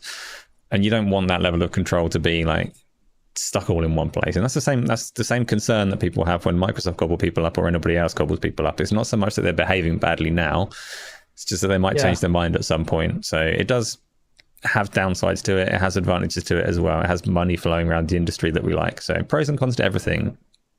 Always. Absolutely. And I agree with you. So the thing is, I'm pro consolidation to a degree in the context of what we're talking about. But as long as it benefits there, I think Microsoft buying Activision Blizzard was absolutely great. The third place, Activision Blizzard has been a mess. We've talked about this ad nauseum, and I genuinely believe that it will benefit the industry. It already is. You know, we saw today they're talking Hasbro talking about bringing back the old Transformers game. Like Microsoft go in, they have the repository, my licensing issues aside. Apparently that's not even a big issue. I don't know where I read that, but that's on Twitter. Everyone's sharing it. And I hope that's true. But yeah, I mean, like consolidation has its benefits, depends on what it is. Yeah, there has to be a limit. But if you could say ABK is the limit on the facts of the case where a 10-year deal for Call of Duty is not the be all and end all of this industry. An IP that everyone like routinely shits on, and then all of a sudden on the same breath say, oh, it's so bad. The fake tears are absolute nonsense. And I'm going to put that in my source video, which is coming soon. Please, thank you. I know you've been patient. This sauce video has been coming forever. Bro, every time that happens, the news breaks. I've done 3 videos on Septic Sauce. Then I'm like, the source video has to be this like high production thing. And I just like, work has been mad. It's just, and then he has to be good. There's so much pressure. I don't want it to be shit. It's hard to film some stuff. And I was trying to do some rotoscoping effect stuff. And my PC CPU is just chugging. It's stressful. Bro, I watched, I don't know if it was a podcast you're on or I think it was. I think it was something you and Colt did. And you were just going in on content creators who just are shit or like who, what was the word you would use? Who, I forget. It was like you and Colt were live and you were like, you were just talking about like, you know, people who are like lazy or whatever, or don't really. Yeah. I mean, I don't remember which podcast you're talking about, but generally I just feel me and Colt feel the pressure to up the game. Like, and there are some dog shit content creators out there. Like me. You will just me. Like you? No, not you, man. What do you mean? You ran out Colt tells me I'm dog shit all the time. What do you mean? No, he doesn't. Yes, he does.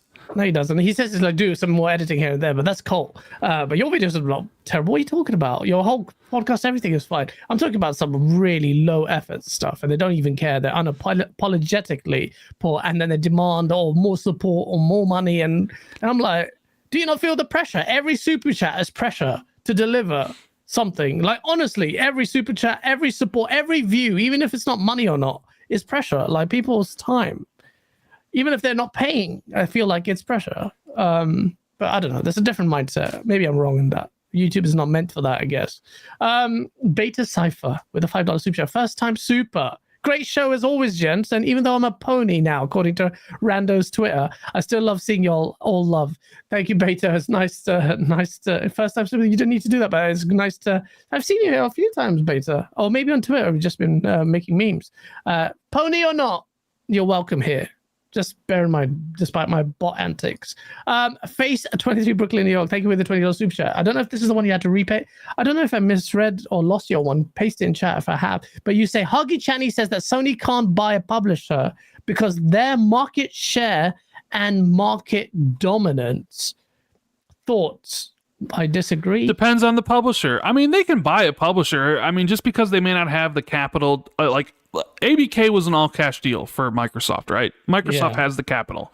Sony may not be able to pull off a Take-Two with all cash, but there's other ways to get money, right? You can go and get a loan from a bank. You could do stuff with like stock offerings and things of that nature. So they could, if they want, if like it was deemed important enough by, parent company Sony to be like, okay, we're going to do this.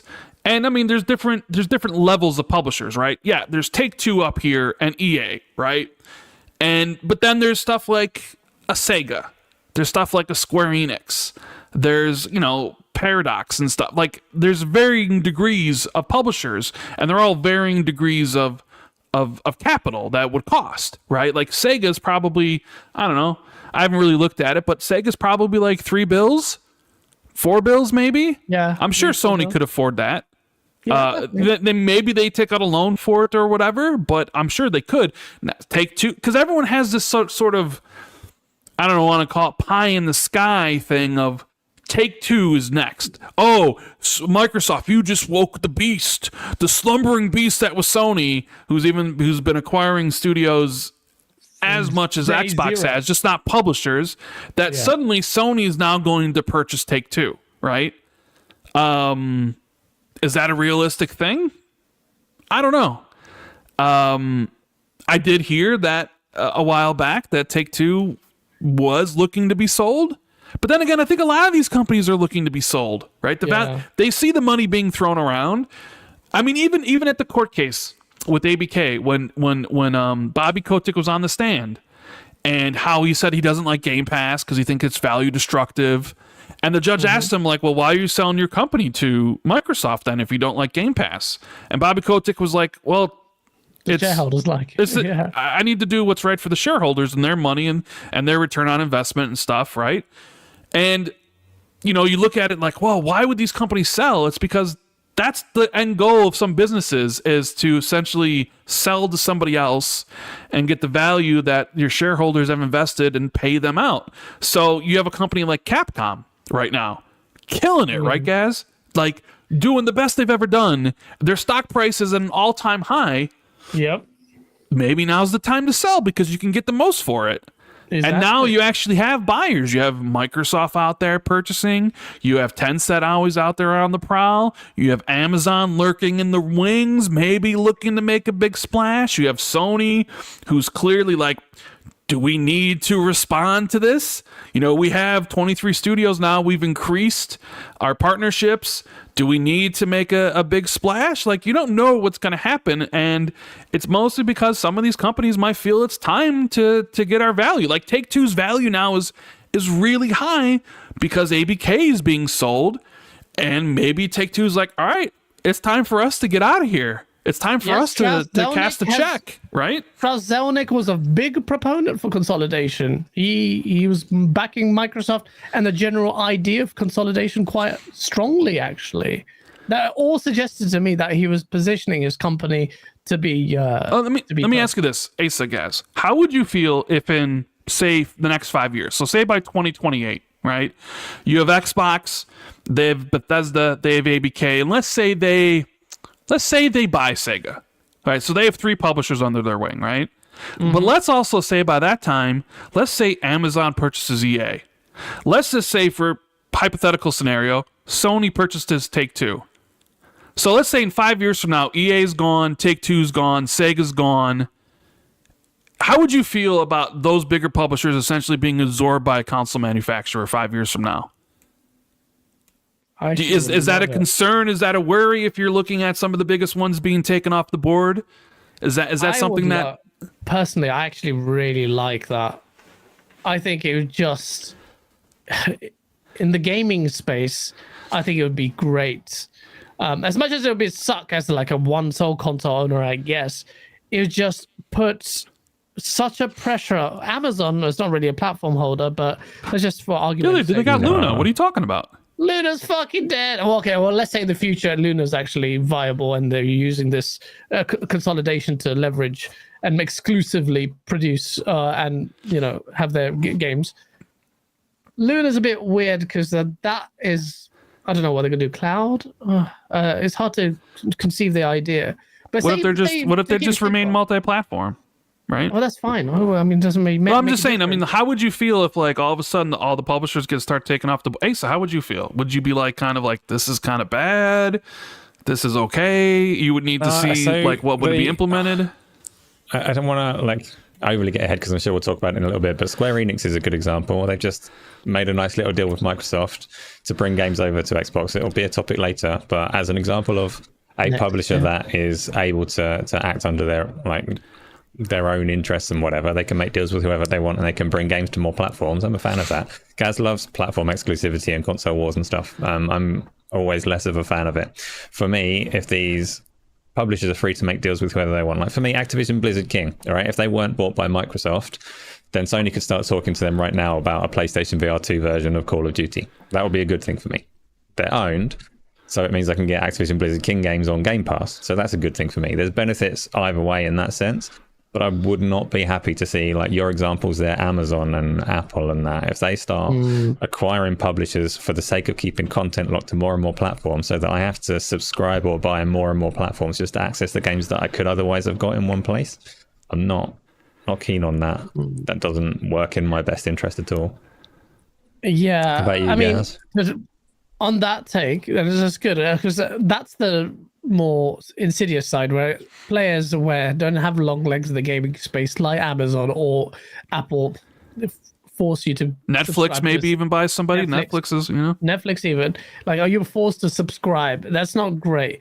But when you add the context of, say, Sony and Capcom, I made a video ages ago, I actually put Capcom forward for Sony to be purchased them. Now, as an Xbox fan, that would be a gut punch for Xbox fans.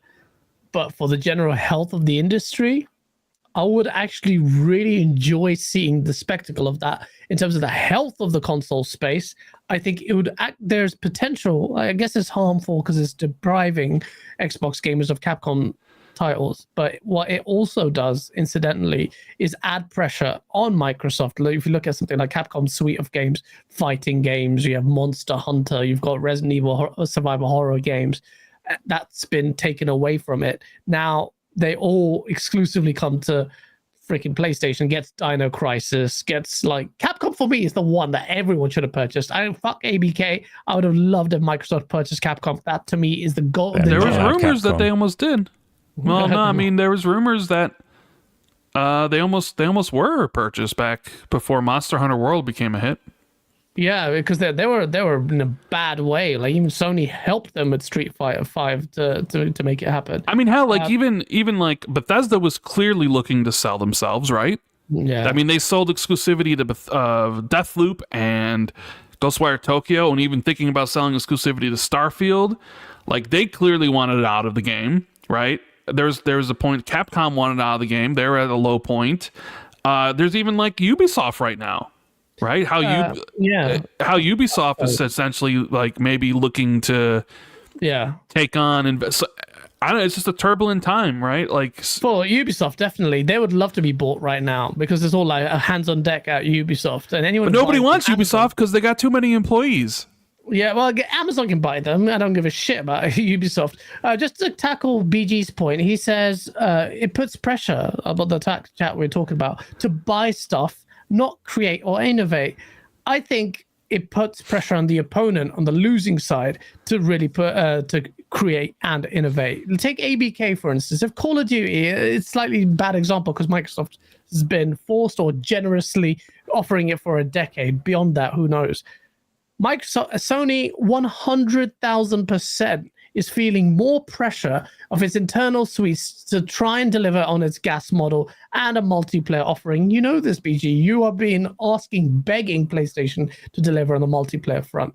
I think ABK happening adds masses of pressure on Sony to get its shit together. Even look at the internal email between Jim Ryan and the other guy who's like, our baby is good, yeah? And then Phil, Jim Ryan's internal email says, look, we have lots of good things cooking. We shouldn't be worried. That already tells you internally their mindset is to react, to make sure they bolster up, tighten the ship, get weird, get creative, and to make sure that they double down on all their strengths. It's funny though, guys. I bet you 100% he was talking about Bungie. Because you look at when that email came out, he was like, cooking out? Yeah, he was like, we got something cooking, like, check this space soon or whatever he said. And then like 2 weeks later, they bought Bungie, right? Because they obviously been negotiating with Bungie. Bungie will be proven as a good get in 5 years, perhaps. Yeah, but PlayStation fans don't care about Bungie because Bungie's multi-platform. Exactly. So just like Xbox fans don't really care about Mojang because Mojang is completely multi-platform. Yeah. And, probably the same thing will go with Call of Duty. Maybe not in the beginning because Call of Duty will be on Game Pass and that won't happen on PlayStation, but Call of Duty is going to remain multi-platform. It'll just be like whatever, right? Yeah. So it is whatever to me as well. Really, it is the Transformers War of Cybertron. It is the prototypes. It is the world. But did you see that about Transformers War of Cybertron? The stuff that came out about how like they lost the source code or whatever. What? Did you see that? No. That Hasbro wants those games on Game Pass and would love to bring them back, but Activision lost the source code and they don't know where it is or something. Oh, is that what it is? I thought that I just thought it was Hasbro wanted to bring it back and Microsoft could do something to bring it back, but I don't know what it was. I saw an interview. It was basically that Activision lost the game. Oh my god, that's ridiculous. Let me see if I can find it. You know how hard I've been trying to buy that game, yeah? You can't buy it. You can't buy it at all. There's no Game Pass mode, buy it digitally, nothing. Activision Transformers titles appear to have been misplaced, causing difficulties for a potential re-release. ABK acquisition with Microsoft, they'll go through all the archives and every hard drive to find it all. So I guess this was a Hasbro thing where someone asked the question, is it possible to re-release the Activision Transformers games to coincide with Game Pass?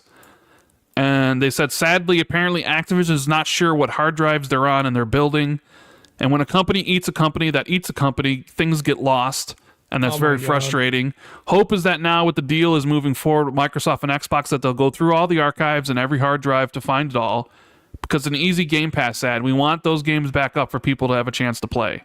Oh, so it's not really a licensing issue. They just lost the code for the game. How the fuck does that happen?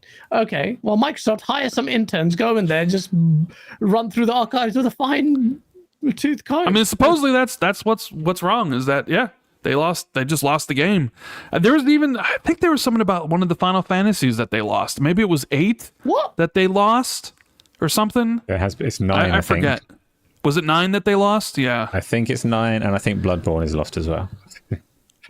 Yeah. Is that actually serious? Like, you seriously think I've always said, whenever Bloodborne is spoken about, I always say I think they lost the password to wherever the code is kept. Like, there's a reason it never came out on the PlayStation 4 Pro or the PlayStation 5 or the PC. There's a very famous Final Fantasy one that's lost, or something like that. I think it's 9. I could be wrong. Oh, okay. Huggy with a $10 super check. Oh, yeah. I didn't know that. Sounds weird for this thing to happen. That's crazy. But how you lose a whole game? I'll give with a $10 super check. Sony would need the JFTC, the Japanese Federal Trade Commission's approval. By PlayStation's definition of the market, PlayStation has 98% market share. If we include Nintendo, JFTC defines two players with 75% plus market share as a monopoly, 50% for a single entity. So he thinks that would curtail them. Okay. Well, then, maybe then it will be very difficult, but the same way ABK was very difficult for Microsoft, it still somehow appears that the deal's not done. It could still somehow something weird would happen, although I'm pretty sure it will go through, but whether or not, you never know with certainty. I would say I apply the same logic here with Sony because politics, global politics as well, and the importance of that. It's Sony's a homegrown company, needs to thrive. Glitch Doctor with a €5 super chat. Thank you. Because I want Microsoft to buy Square Enix. I don't give a shit about Final Fantasy. I just want Forza DLC for my beloved Power Wash Simulator. Just kidding. What? You want them to buy it, but you don't give a shit about it, or you don't want them to buy it? Well, on that note. Well, yeah, I know some people who would, even though they don't like Final Fantasy or they don't like anything Square Enix does, that they would love for Xbox to buy Square Enix because just to spite it would be a dagger to the heart of PlayStation fans. I would love it. And it would be all about console wars. It would all be about salt. Even though it's like, hey, I don't care about anything they make. I would just be here to drink the salty tears, right? I mean, I like Final Fantasy, so I'd be like, all right. I do think Square's value, to me, keep this in mind, is lowered because they got rid of Crystal Dynamics and Eidos Montreal and Tomb Raider and stuff. So, yeah, but I could see why somebody might want Square Enix. They have I think they have a pretty good mobile division, if I'm not mistaken, right, Asa? Square? Don't know. I'll take your word for it. I want to say they do. And the only one I know of is I know they tried a terrible Final Fantasy VII mobile game. I don't know if they've had any successes that have actually landed, but I don't really touch mobile games. So I mean, we know Microsoft wants inroads in Japan. I think that's only a matter of time. I don't know who it'll be. It'll be one of them, I think. And I'm not saying it's going to be anytime soon either, but I mean, Sony and Square Enix acquisition talks have been, or at least people have assumed that it's going to happen any day. And they've been assuming that for 2 years at this point, right? Well, I still think it could happen. I think Sony should do it. I think Square Enix fits PlayStation way more than my Xbox. This is why it's so funny. That's why I made this video. A lot of it is just to get a rise out of ponies, but at the same time, I feel like Microsoft and Phil Spencer. So I'm going into the final topic. Final Fantasy 14 is coming to Xbox after a decade long of striving and struggling. MPG, who is in the chat. Do you know how I knew this happened? While I was working my source video, my notifications literally tagged screenshots of your tweets. Gaz, look at this. Gaz, look at this. Gaz, look at this. Because I think people know that I really like you. And I feel like, how far will he go into spite BG and confront him over his take? I don't necessarily agree with BG's take. So BG's take was, in my opinion, quite spot on. And let me read it out so I don't... I do think BG comes from a place of PlayStation goodness, but who am I to talk? I'm a bot, unlike Kids Move, the fake bot. Dude, he's the best bot. What are you talking about? He's the best bot. Sorry, whatever. Best bot. Best bot can't even handle freaking hot chip challenge, bruv. Come on. So this is what he said. Bro Sislak. The most BG. That's BG. The most vocal Xbox fans who are mad at Square won't touch this, just like they didn't touch Crisis Core. And he's talking about Final Fantasy 14. And then he goes on to say, Xbox dudes who already pay a monthly, yearly subscription, and y'all think they're about to pay for another subscription just for one game, especially an MMO? Laughing my ass off. I'm wrong, but I'm wrong for pointing that out. Why am I wrong for pointing out reality? Man, get the fuck out of here. This is why I like BG, because his voice sounds like my brain voice. The venom with which he says it. What do you think about that rant? Is he correct? Is Final Fantasy 14 barely going to be played on Xbox? I don't even know if it's played massively on PlayStation. And will people stump up the cost of another subscription cost on top of this? What's your take on BG's tweets? I don't know. I mean, you sort of feel like if you really wanted to play Final Fantasy 14 by this point, you probably would have either played it on PC or by PlayStation already. But obviously, I think Square Enix sees the value of bringing their games to more platforms. I don't know how it'll do on Xbox. Yeah. I mean, here's the thing. Maybe they could work out some Game Pass thing. For the launch in April. I don't know. I mean, there's still a lot of time between now and then. Games Lord says Final Fantasy 14 will be very popular on Series X. He's sure. I think, look, It might be. subscription thing, bro. Nowadays, the subscription thing isn't that big a deal, BG, in my opinion, because nowadays everyone pays for battle passes like it's nothing. At one point, WoW's £9 subscription a month seemed like a bit of a piss take, or £12, I forget. But now it's like with battle passes, you buy them off, and Fortnite skins $20 every other month. It doesn't seem so bad, but I don't know. Asa, what's your take on that? Do you think actually I could see it doing pretty well because you essentially have like a ton of content you can play through, right? Like because there'd be all the expansions that you could play through. Yeah. So yeah, it could do well. I mean, I don't know how well it might do, but I think it could do well. And what's the subscription? $15 a month or something? Is it $10 a month? I mean, I'm not playing Final Fantasy 14. I don't care at all. I will play it. I'm not playing it. I don't care. You couldn't pay me to play it. Like I'm just not an MMO person. So yeah, I mean, I know Final Fantasy 11 was on the 360, and it's not like Final Fantasy. I know a lot of people have this like thing where like, oh, everybody only bought Final Fantasy on PlayStation, but that's not really true. I mean, it sold well on Xbox. So yeah, I mean, I think it could do okay. You know, I think Xbox will. I think here's the thing. I think Xbox will help market it. They'll push it to their users, right? And it'll probably be on the dashboard. It'll have prime marketing spot. So people will be well aware that Final Fantasy is back and that maybe you should check it out or something. You know what I mean? Yeah. Before I read BG's and Holgate Super Chat, Asa, what's your take on Final Fantasy 14? Do you think he'll play it? That people will play it? Me personally, probably not, because I've had access to it for the last 10 years. Like BG says, I've got it. I do have it on PC. I don't think I've ever got it on PlayStation. I've tried it twice on the PC and never really stuck. But that's the interesting thing about it. The thing that makes a game like that stick or makes people fall off of it is not so much necessarily the game itself. It's playing it with a group of people. So the Xbox launch, and subscription aside for a second, you get in the free-to-play model of that game, like I don't know if they call it a trial or what they call it, but you get hundreds of hours of content before you get to considering whether you're going to subscribe or not. So it's kind of hope of finding an audience on the Xbox space is that it does get that marketing push that Rand's talking about, and people try it together in the online space, and they kind of get like addicted, as it were, then go through it. When they get to that subscription space, though, it's absolutely fair to say that you look at a subscription to Final Fantasy 14 costing about the same as a subscription to Game Pass, and people are going to make that value comparison and say, one game, 400 games, one game, 400 games.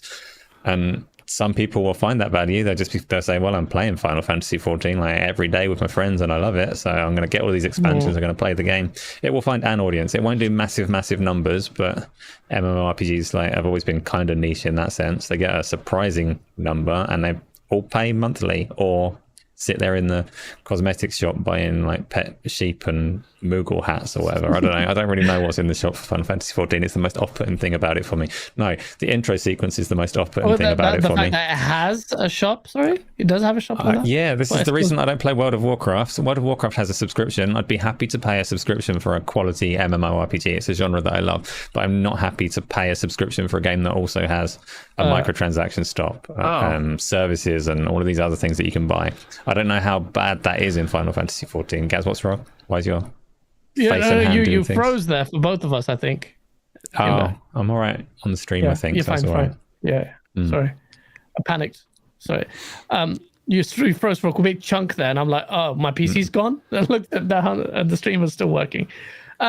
You don't play WoW? I thought you did. Okay. I played WoW plenty. I played WoW loads, but the more they introduced services, character boosts, microtransactions, silly fiery hats, fancy mounts that you can buy, Twitch deals so you can get items by watching streamers and stuff, it took me right out of it, and I stopped playing entirely. But the reason I did play it when I played it was because I had friends on there, and that is why Final Fantasy 14 might make a little splash on Xbox, because there might be groups of people that play together, and those games are good if you play with people, so it'll be sticky if they do. But I mean, if you look at like the most played charts on Xbox, Fallout 76 is in the top 50. Elder Scrolls Online's in there as well. So, I mean, they could find a decent audience, but it's not even really about Final Fantasy 14. It's about Square Enix and Xbox coming together. I will get right? to that. I will get That's to that. That's the news. Like that's the source. That's what my video was. Final about. Fantasy 14 is just the one that probably just doesn't have a contractual thing stopping it from being on Xbox right away, right? That's the big thing. But before we do that, let me just quickly read BG's super chat, which I want to talk about. He says, thank you for the super chat. He goes, if you cared about the game, you would have played it in the last 10 years. It's been on 3 generations, and stats show most people have had a PlayStation or PC. See, that's where I disagree, BG. I will play it. I've always wanted to jump in, but I've never. With MMORPGs, it's like, when do I jump in? I'm going to be one guy who's going to come in. I'm going to have to try either rally my friends to play this MMO that's been going. Remember, Final Fantasy 14 didn't launch all that great, if I remember correctly, all those years ago. They had some issues. The initial launch was a complete clusterfuck. It flopped, and they rebuilt it. Pretty much, it had a relaunch. As far as like redemption stories for games go, Final Fantasy 14 had a really interesting one. A very long, like, didn't they take ago. it offline for 9? Didn't they take it offline for 9 months? Yeah, it was like, we're taking it down, and they came back with, what was the name of the expansion? Rebirth. Was it Rebirth, or was it? I don't remember. It was in my head a moment ago. Realm Reborn or something. Yeah. Realm Reborn. Yeah.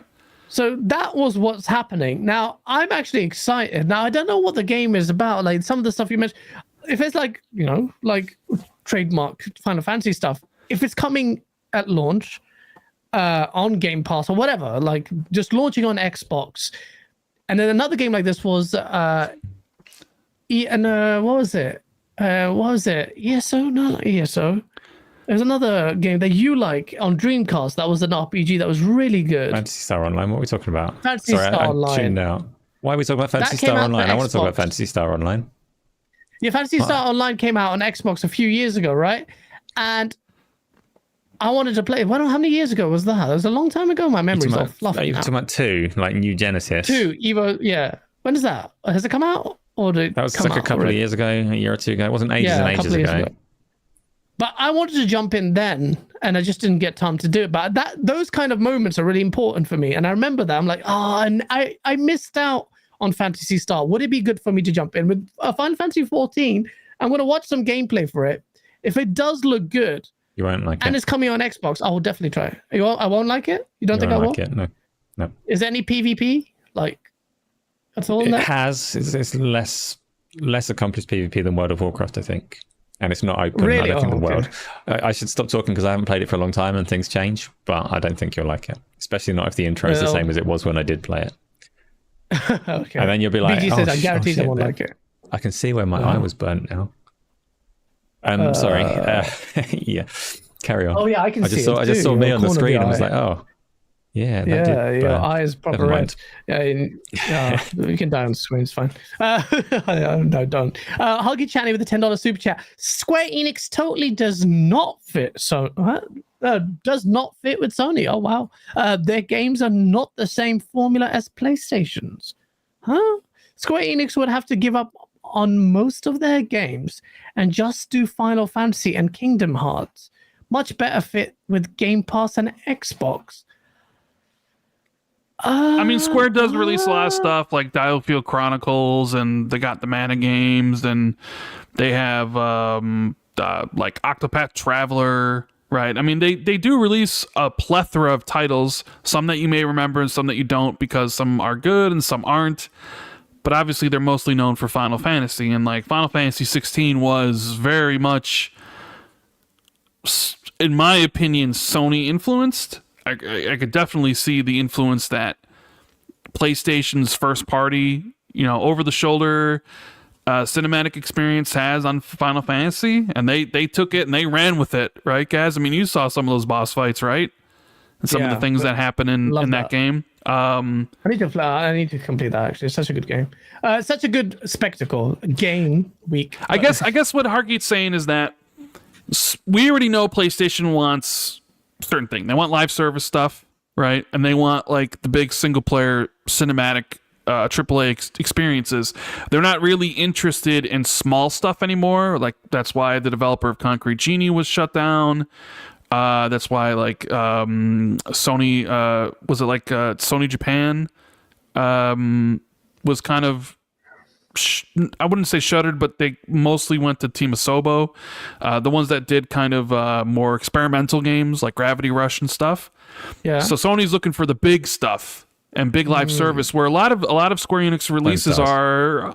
Yeah, well, Foam Stars, but a lot of a lot of Square Enix's releases are on the smaller end. Like something like Octopath Traveler 2, I could see Hargeet's point as like that be a first party game that Sony would definitely not want. But then again, if Sony's allowing Bungie to run independent and to do what they want, then I don't see why Sony wouldn't also do the same with Square Enix.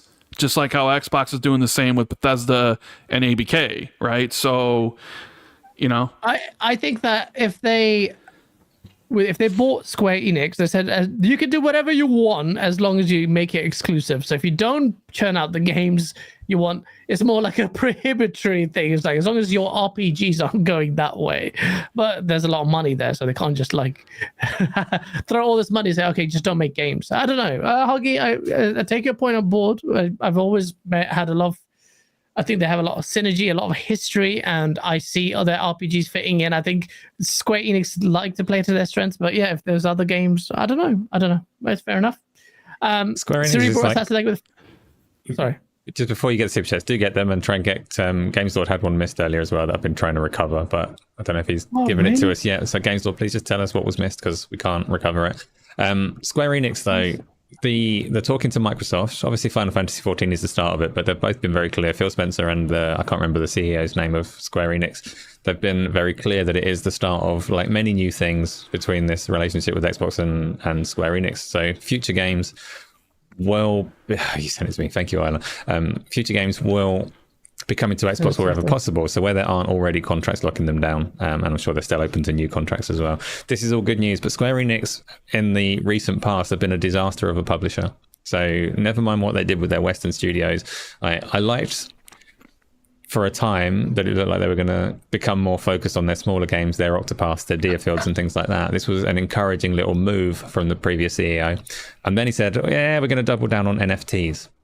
So I think for Square Enix as a publisher, the fact that the new CEO seems to have a more sensible head on his shoulders and is willing to talk sensible and focus on games, hopefully. I'd quite like it if they don't get acquired in the near future to see what they can do on their own. And if they still can't handle it, then by all means go with someone. But I want to see what this guy can do and what kind of games he's going to bring. No, that's actually a great point. It seems like already I was console warring on Twitter, which is what I exclusively do now. I just console war on Twitter.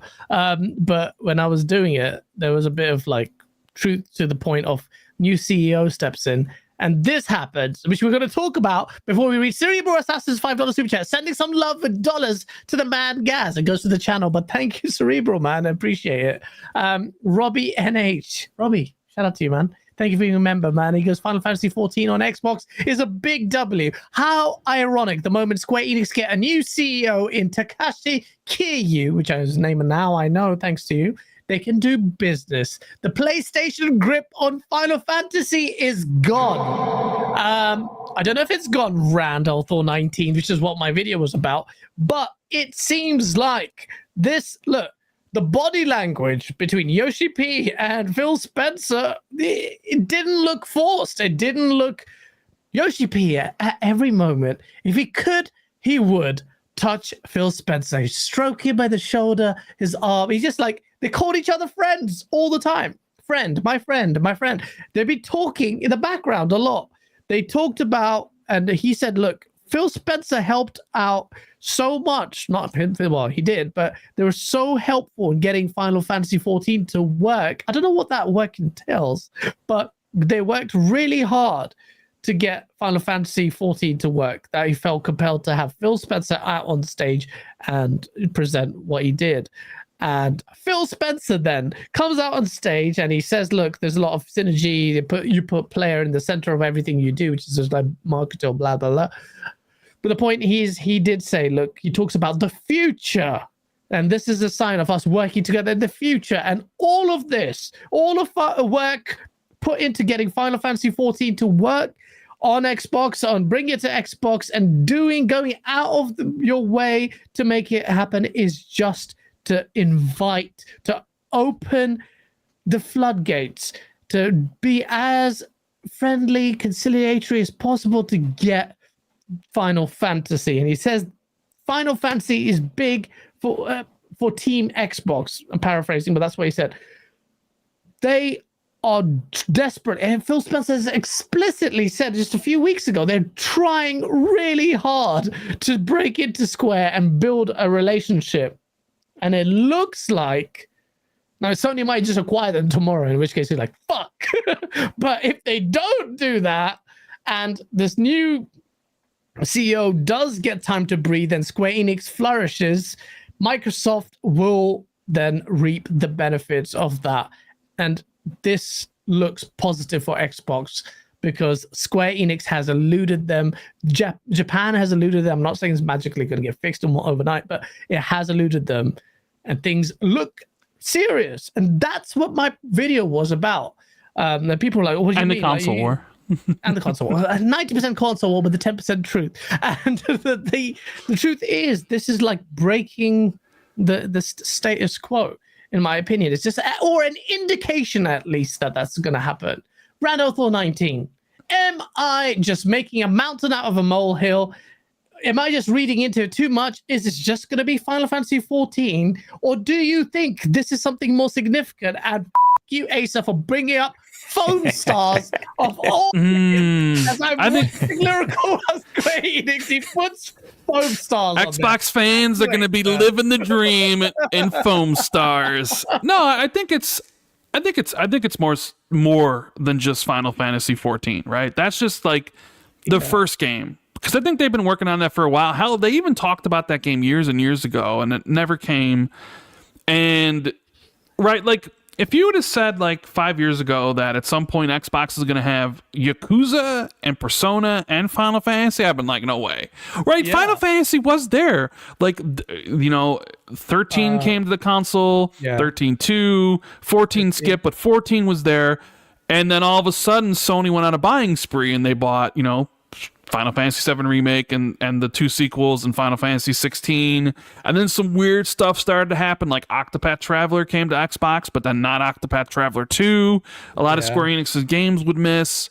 And it seemed in a time where Xbox had a really good relationship with Atlas and a really good relationship with Sega for Yakuza, it was like, man, like what would Square Enix? Because remember, Square Enix in XO, I want to say it was either XO 18 or XO 19, Square Enix was on stage with Phil announcing all the Final Fantasy games for Game Pass. You remember? Every single one of them. What was that? That was it was one of the XOs. It was either 18 or 19. I'm not sure which one. I don't remember which one. But they were like, all the Final Fantasy games from 7 to 15 will all be in Game Pass. Every single one, right? And then all of a sudden it was like, their relationship got fractured. And I don't think it's a surprise that suddenly the relationship is healthy once there's a new CEO, right? With maybe a new strategy. I think that has something to do with it. So if you're asking about certain games, right? We know Final Fantasy 14 is the first one. So a lot of questions I get recently in my DMs is like, what about Final Fantasy 7 Remake? Right? And my answer to that would be, well, I guess it would depend on what Sony's paid for that game and how long the term is. I think with this, assuming they don't get bought in the next few years, I think Sony probably has exclusivity on the Final Fantasy VII Remake trilogy, and you won't see Final Fantasy VII Remake on Xbox until that trilogy's finished. I think they've spent the money and they have the contracts, and you won't see Remake on Xbox until, let's say, because the second one's coming out early 2024. Yeah. So maybe you see the next one, I don't know, maybe 2028, maybe as a next gen title. Like, I don't know, right? Final Fantasy 16, though, is a different thing. I guess it all depends on how long Sony's contract is with Square, right? Yeah. We know that according to the trailers, it's a 6-month exclusive before it can go to other platforms. I would imagine it'll come to PC first. They've talked about it coming to PC, but it might take a bit. I would imagine if Sony doesn't then pay for any extension of time, that Final Fantasy 16 will come to Xbox when it can. But I think you'll start to see something like Final Fantasy 9, which Grubb has talked about there being a remake. Why 9? I mean, why not 9? A lot of people really like 9. But apparently the remake of 9 isn't like a remake of 7. It's not that. It's kind of more in the vein of a remaster-ish. But I think that game will launch on Xbox Day 1. So I think because Phil mentioned future games in there. So I think they'll be in the conversation for any of like Square Enix future stuff. I bet you see Octopath Traveler 2 come to Xbox. I sort of think like you look at the future games that Sony doesn't have exclusivity for, and I don't know if they have exclusivity for Foam Stars because that's a live service game, and I don't know, does Sony really pay for that, or is that Square just being like, we don't want to work with Xbox, but now that they do, Foam Stars seems like a type of game you would want on every platform that you could have it on, considering it's a live service. Yeah. So exactly. I think you see a lot of the games that like Square hasn't put on Xbox start to come again, like the Legend of Mana stuff, some of the like Final Fantasy Pixel remastered, right? That skipped Xbox, that really freaked out Jez. And then you know future big games like Kingdom Hearts 4, right? Hasn't been announced. Well, Kingdom Hearts 4 has been announced, but it hasn't been announced for platforms. So unless Sony's already written a huge check for exclusivity on that, maybe now it's just like, no, it's actually better for us to just sell it everywhere. You know, that's the best strategy is to sell them on these platforms instead of just taking a contract and limiting ourselves to one console, right? So yeah, I think this is actually pretty really good news. I mean, Phil said he was going to work on this. This is why I say, like, when people say like Phil just lies and just doesn't, is like, have you paid attention to the things he said he's going to do and then he's did? Yeah, this is what I'm saying. This is people thought that this relationship would never be fixed. Yeah, right. And here we are, pessimistic as well. No leaks about this. Just Phil showing up and is like, "Hey, Final Fantasy 14's coming," and everyone's like, "Oh!" But it's more about like the future and all the other games that Xbox has missed out on that might come to the platform. So yeah, it's pretty cool. I think I'm with you there. Huggy chatting with a $2 super chat. Foam Stars only possible with the magical SSD. Messy, Huggy. Messy. You're lucky you're not on socials. Asa, what's your take on it? Do you think this is like indicative of something bigger and the new SEO flexing his muscles? And is it positive? SEO? It's definitely bigger than that. The CEO and Phil Spencer have both said like this is going to be all Square Enix games going forwards, apart from like where possible, as in where there's not a contract in place or a new contract that keeps it off of the platform. And it's not just things that have only been on like PlayStation or that have skipped Xbox, in terms of like Octopath Traveler 2 is an obvious shout for an Xbox Game Pass release at some point, what with the first one being there. And I would play it there and I'd be happy. But there's things like smaller games like Triangle Strategy as well that were Nintendo and PC. If they can get those things coming over, the audience for them is small, but I'm part of that audience, so I care. I want to play that. Yeah. But why don't you play it on your Switch or your PC, Asa? My Switch is my Switch, so I'd rather not, thank you. I could play it on my PC, but you know, I'm just waiting on that Game Pass release round, then I don't have to pay for it. But people will say that if you haven't played it by now, then you don't care about the game. Oh, that's BG shade right there. Well, I mean, like, to be fair, Triangle Strategy is not 10 years old, though. So, I mean, you know. No, and Triangle Strategy is one that can sit on my backlog because it'll be Triangle Strategy when I get to play it. Whereas a Final Fantasy 14 is a live service game that, like, you ride the wave. You can't really leave it on your backlog. So it is a little bit different in that sense. But yeah. Yeah. I think generally it's positive. I think it's a lot to it. I think that the whole fanfare of it was really interesting to observe. You see that one guy's reaction? I see that one guy's reaction being shared of like an Xbox fan watching it or whatever, and that was extra. I'm not gonna lie. Yeah, like, a little over the top, you think? A little over the top. The guy started crying because Phil Spencer came out on stage. Like, I saw someone, Jen or someone from, I don't know if she works for Xbox or something. She goes like, "Look, that's a dickhead reaction. If you're anything except being happy for this gentleman, then you're being a dick." In which case, I want to say I'm being a dick when I say I looked at that. I thought, "Are you fucking kidding me, bruv?" Like, it's Phil Spencer. Like, he's acting like freaking, I don't know, like freaking Bob Marley came out on stage or something. Like, he's like, but then again, in the gaming space, he's a legend. So the guy seems nice enough.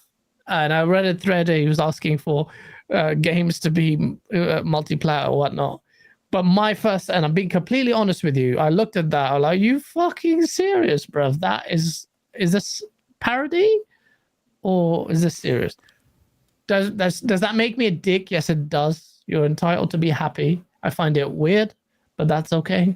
Not, maybe I'm a prick. But it goes to show Phil Spencer and all these guys, like, they are like massive celebrities for a lot of people. I mean, I'm going Gamescom next month. I probably will meet Aaron and Phil, but I'm not gonna cry, bruv. And because I'm like, I'd like to meet them because they're just like legends in the space. But I don't think I'll feel giddy about it. Like, oh, why would I feel giddy? It was like if I saw Dr. Dre or like fucking something like legends in like creative space, or even John Carmack, I'd probably be like, oh shit, that'd be sick. I'd like, because I don't know, I just view it differently. But other people are different strokes for different folks. If you like, executives think that they're big, but I have lots of respect for them. I just found that reaction weird. But everyone's different. I'm not trying to get myself a get out close. Getting cancelled, guys. No one can fucking cancel me. But yeah, no, I just found it weird. But bless the guy, like, if he feels that way, I'm not gonna be a dick to him. But my reaction was like, are you fucking serious, bro? What the fuck's wrong with you? It's Phil Spencer, isn't that? But they're just down to earth. They're nice. Anyway, it's an interesting thing to talk about. I don't want to add to the toxicity, especially if the guy seems nice. But if he was a prick, I would just really mock him. But he seems really nice. Because I have Eastside Vandal, I read that chat. Don't you dare. Armored Core is on the thumbnail, and I wanted to talk about it because, again, BG is such a freaking, I don't know, he's just pops on my timeline, but it wasn't just BG, it was loads of people. And there's this discourse about From Software fanboys who do not like any criticism about their games. And I'm new to this space, like kind of like Soulsborne stuff, but I'm observing it too. Just like from the peripheries, I see From Software fans. I love From Software. They deserve their flowers. My God, they're so good, so talented. Armored Core, I can't wait to play it. I'm also liking the fact that a lot of people play it. A lot of people don't understand it, but the discourse comes across from some chap, I don't know who it was, or some publication. Sorry, before we go there, Gaming Forte, shout out to you, bro. He goes, Ginger Prime, that's his name, has been pushing for that for years. Thrilled to see his genuine response. Okay, see, that adds context. He's been, and I think I read that he's been dying for Final Fantasy to become multi-platform, and he, like me, was pissed that Titanfall 1 was exclusive to Xbox because I thought that was fucked. But so shout out, I'll take that back and say, Gaming Forte, thank you for adding perspective. That's why he seemed like a nice guy, so I won't go murk him too much.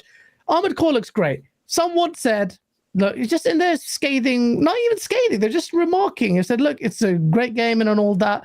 Whereas Elden Ring, can get away with its visual fidelity because it has an art style and it worked. Armored Core being a mech game, I don't know why he signaled on this mech game, says visually it needs to be better. And then he's saying the engine is showing its age and it should just, they should really work towards upgrading their stuff. Seemed like a valid comment, yet everyone shat on him. And I'm looking at it right now. Like, in fact, in this fidelity, it's the best quality I've seen it so far because I was watching Twitter videos and here's quite clear.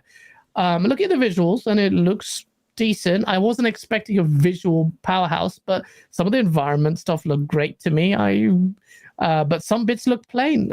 But if he thinks that they needs to be upgraded, yes, it's okay. Why are From Software fans so freaking protective?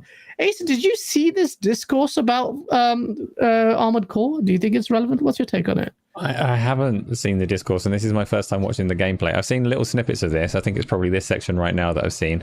I saw the mech dash through the trees and the trees fall over and went, yeah, I want to get this game. It looks fun. Yeah. I'm not seeing any like massive issues with the visuals of it. I don't really know what the criticisms are. Plenty going on, and there's not many like defects and issues. Some of the texture filtering's a bit off, but I'm watching on YouTube, so you really can't judge that. kind of element. The scope and scale of it looks impressive. I don't know. I don't understand the criticism. It looks good. I don't understand the criticism as well. The guy who delivered it didn't deliver it in a very inflammatory way either. It was a very just calm, Acer collected way. He's just offering his commentary, and I don't agree. I think it looks decent. I like the scapes. Visually, it looks good. Nothing out here says it's outmoded or outdated.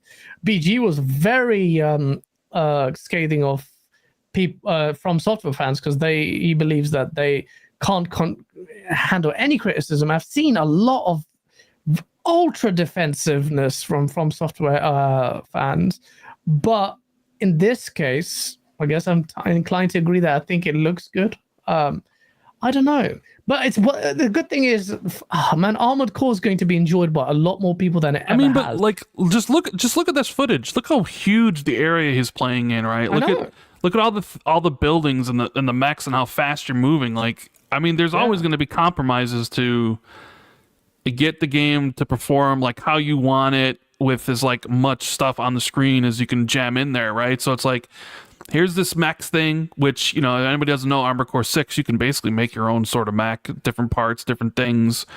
And what shines in the front in any From Software game to me is the art direction. Like the art direction and everything in other games is top notch. And even here, like this one, the art direction looks incredible. So while like some of the trees may look not great, or maybe some of the ground textures or stuff is not like the best, you know, people, you'd be like, hey, this needs to look better, right? It's the age old thing of graphics versus gameplay.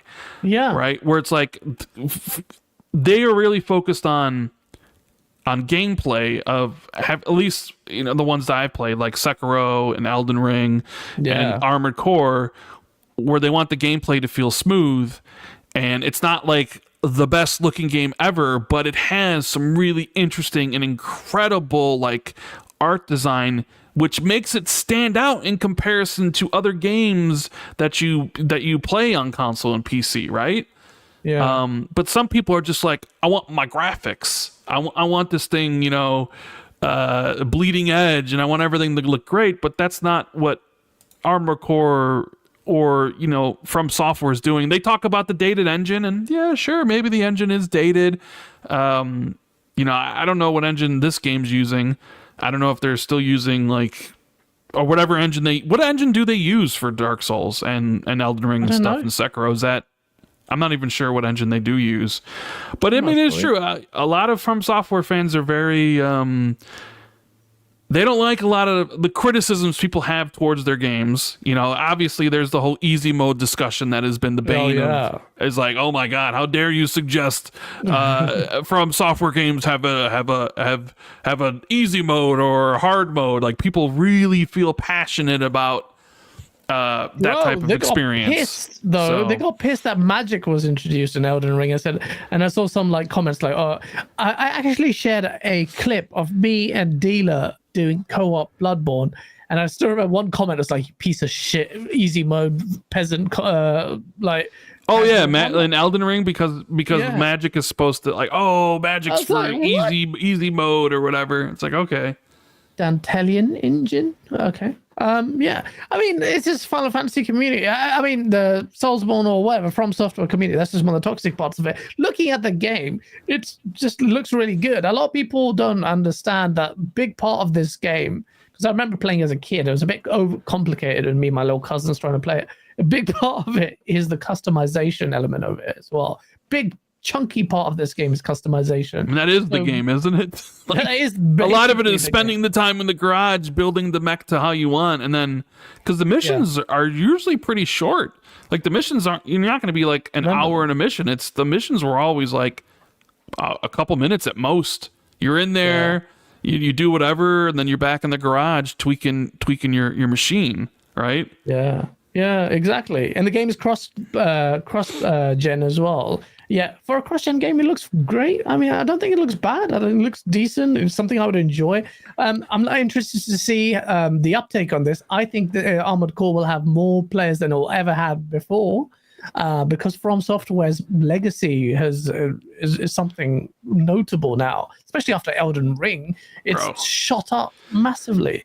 I love mechs, and I can't wait to play this. It's coming out the same week I'm at Gamescom, which sucks. 20. You ain't playing it. Well, I was gonna say because then the week after is Starfield. Yeah. There goes that game. There's so many games this year. Oh my god, I didn't see this big. Look at this big battle where he's shooting the legs of this giant. Yeah, I've seen some of the boss fights. They're huge. They're. I mean, the game looks great. I mean, I'm seeing it. I'm like, I don't know. I might have to play Armored Core. I've never really been an Armored Core guy. You can fit in your 2-minute mission in between Starfield flights or whatever. Yeah, I suppose. Yeah, maybe. Yeah. I don't know. That looks so cool. That looks amazing. A little bit of quick resume. Get your Starfield. Get bored of a conversation or whatever. Just like I've had enough mining. The scale. Do a couple of minutes of mech fighting. To me, like the scale of this is really impressive. Bro, he's actually climbing the massive boss. That's insane. That looks amazing. I don't know what the complaints of the visuals are about. I mean, you could. So they say that combat's like super aggressive, like Sekiro, and you can definitely see in the video, like of how aggressive he's being, dodging everywhere, shooting his missiles, getting up close. Like I don't know. It seems like it's gonna be a fun game. Yeah, definitely. I'm glad to see this. This is a classic, man. And now we'll get more eyes than ever before. It's really good. Yeah. So I don't get the criticisms. It looks great. Chat seems to be okay with it. We need more mech games. So we need Mech Assault to come back. Chrome Hounds was great. There was another game I used to play on the original Xbox. Mech Warrior? Game. No. And no one ever gets this mech game. It's a mech game, very Japanese style in the menu. And it's like PvP and arena based, like weird first person. I know the game you're talking about. It got some attention really recently as well. I know it's not this, but what about Zone of the Enders? Zone of Enders was amazing. I love that game. It wasn't Zone of Enders. It was a first person game on Xbox. It was a mech game. It had a Japanese anime styling convo thing. And I kept getting annoyed at the time because it felt like there was only one level. But I remember playing Phantom Clash. Wait, that might be it, you know? Wait, let me check. There's one with like the cover art has an American flag, and that's not it. Phantom Clash? No, what's Phantom Clash? Shogo? No, sorry. Before we ended, no, that's not Shogo. What the hell is Shogo? No. No chat. With a special control. No. It wasn't the special controller, that 130-pound one Steel controller. Battalion, that was amazing. Yeah, Steel Battalion. I know. I always wanted to play Steel Battalion, but obviously I'm not buying a whole controller for it. It wasn't Mech Assault. Some kind of weird name. I don't remember it now. Isla, Asa, let me edit the video on his channel. Go leave me a like. Go leave a like and nice comment so he edits more. Lets me edit more. Not right now. Stuff. Wait till the end of the show. But yes. Yeah. Definitely check out the link. Asa talks about. I watched your video. What did you talk about? Game Pass. You're shitting on it. You pony. No, I wasn't. No, you weren't. How you weren't? I'm just being a dick. Yeah, I forgot the game. It's not Mech Assault. It wasn't Zone of Enders. It wasn't Steel Battalion. It wasn't Gun Griffin. Maybe. I'm sorry. I shouldn't really end the show at this point, but I just want to see what this game is. It's been bugging me for ages now. It wasn't Gun Griffin. Well, I'll figure out one day. I'll just Google it or use Ask ChatGPT. Well, it's actually a great show. Well, I say actually, like I should be surprised. Why wouldn't it be? Yeah. You said the show was going to be an hour and a half long, and here we are, almost at 3. So it's because you are here. Who do I invoice for this? Jez. Jez? Yeah, invoice Jez. He'll pay in hot chips like he does. That's his currency. Can you imagine if you had another person here? We still going. Be a 4-hour show. Yeah, no. But look, we did our 3-man show and it worked wicked. Murakuma? No, I don't know if Murakuma is again. But yeah. Stop it. All right, anyway, sorry. Chat. hit that like button. I hope you had a good time. We had a great chat. Like, everyone was like, there's not much news. There was the Square Enix thing was big. Thank God for that yesterday. But we only talked about that at the end. There's so much to talk about. It's not Steven Battalion, you Dave. Catch up. But yeah, before we do, Radauthor19. People know who you are. Can I have your autograph? Of course. Whenever we meet up, bro. Oh, man. Shame you're not at Gamescom. Oh, I mean, you expect me to go to Germany? Come on. No, I don't. Jez will be there, though. I know. I get to see Jez. I'm going to terrorize him so much. It's going to be great. It's going to be so good. Thanks for having me on. And it's always fun being on here with you and Asa. It was a very tactile show, I think. Very tactile. Very tactile. It was great. It was great. Love it. Thank you. Love it. Thank you so much for coming on, man. And I know you're tired as well. I really appreciate it. Yeah, you woke me up as soon as I got in here talking to you. I was just like, all right, you're my coffee. You know, like your hype and enthusiasm gets me excited. I'm your crack. I love it. That sounds weird. But yeah, thank you, Rad. It was a great chat. A great show, everyone in chat. Thank you so much. Epic Treasure, you were a bit late to the party, but it was wicked to see you. Asa, talk to the peoples. Sort your eye out. Sort my eye out, yeah. I can still see, I can still VR, it's okay. Just a little bit burnt. Video on my channel that I had a link. Please do go give that a watch. It's entertaining, and you put a lot of work into editing it, so it's quite nice. You should watch it. I'll also be playing some Exoprimal tomorrow. If you want to join that, then there might be a little bit of a queue because everybody loves Exoprimal, but I'll be streaming that and playing it on my channel as well. And join me on my show on Thursday, where I talk for like as long as this show, but it's just back and forth. I don't know how it works. It's fun. Besides that, thank you, Rand, for coming on and being such a tactile guest as you always are. I love that Gaz doesn't know what tactile means and just threw it in there and run with it. So, yeah, Gaz, what are you up to? I am Googling the definition of tactile and see if I can tag it. Connected with a sense of touch. No, that wasn't the word meaning. Well, no, that definitely wasn't. Tactile. I meant to allude to maneuverability. Hey, it sounded really good though. It's as someone who didn't know the name of the definition of it, someone might think, man, look at that vocab on Gaz. Tactile coming, and obviously erroneous application of that. I meant more maneuverable. I don't even know what the context of the original thing was, but that's disgraceful. So apologies, everyone. Other than being tactile, which I will be connected. I'll be tactile with you lot. I will personal video. There's a video on my personal channel, Septic Sauce, where we talk about the Square Enix stuff and go through the Pony Salt. Enjoy it. I've got a Source video which is almost done. It's there on my timeline. It's the longest Source video, and I just want to make it as good as possible, and I'm not happy with it. But it's almost done. But you will find it on this channel. And yeah, it's not Gun Valkyrie. Anyway, I'm not gonna look at chat because that's gonna stress me out, and I'm gonna keep thinking about this game. But yeah, thank you so much, everyone. We had like over 700 people watching. It was really nice, obviously, because of Radauthor 19 Man in a Million. But it was lovely to have a good chat with everyone. It was a really good show. So hit that like button, share it out. It does help us out a lot. If you're listening on Spotify, Google, and all those places, give us a nice review if you enjoyed it. And we will see you next week. Take care. Bye-bye.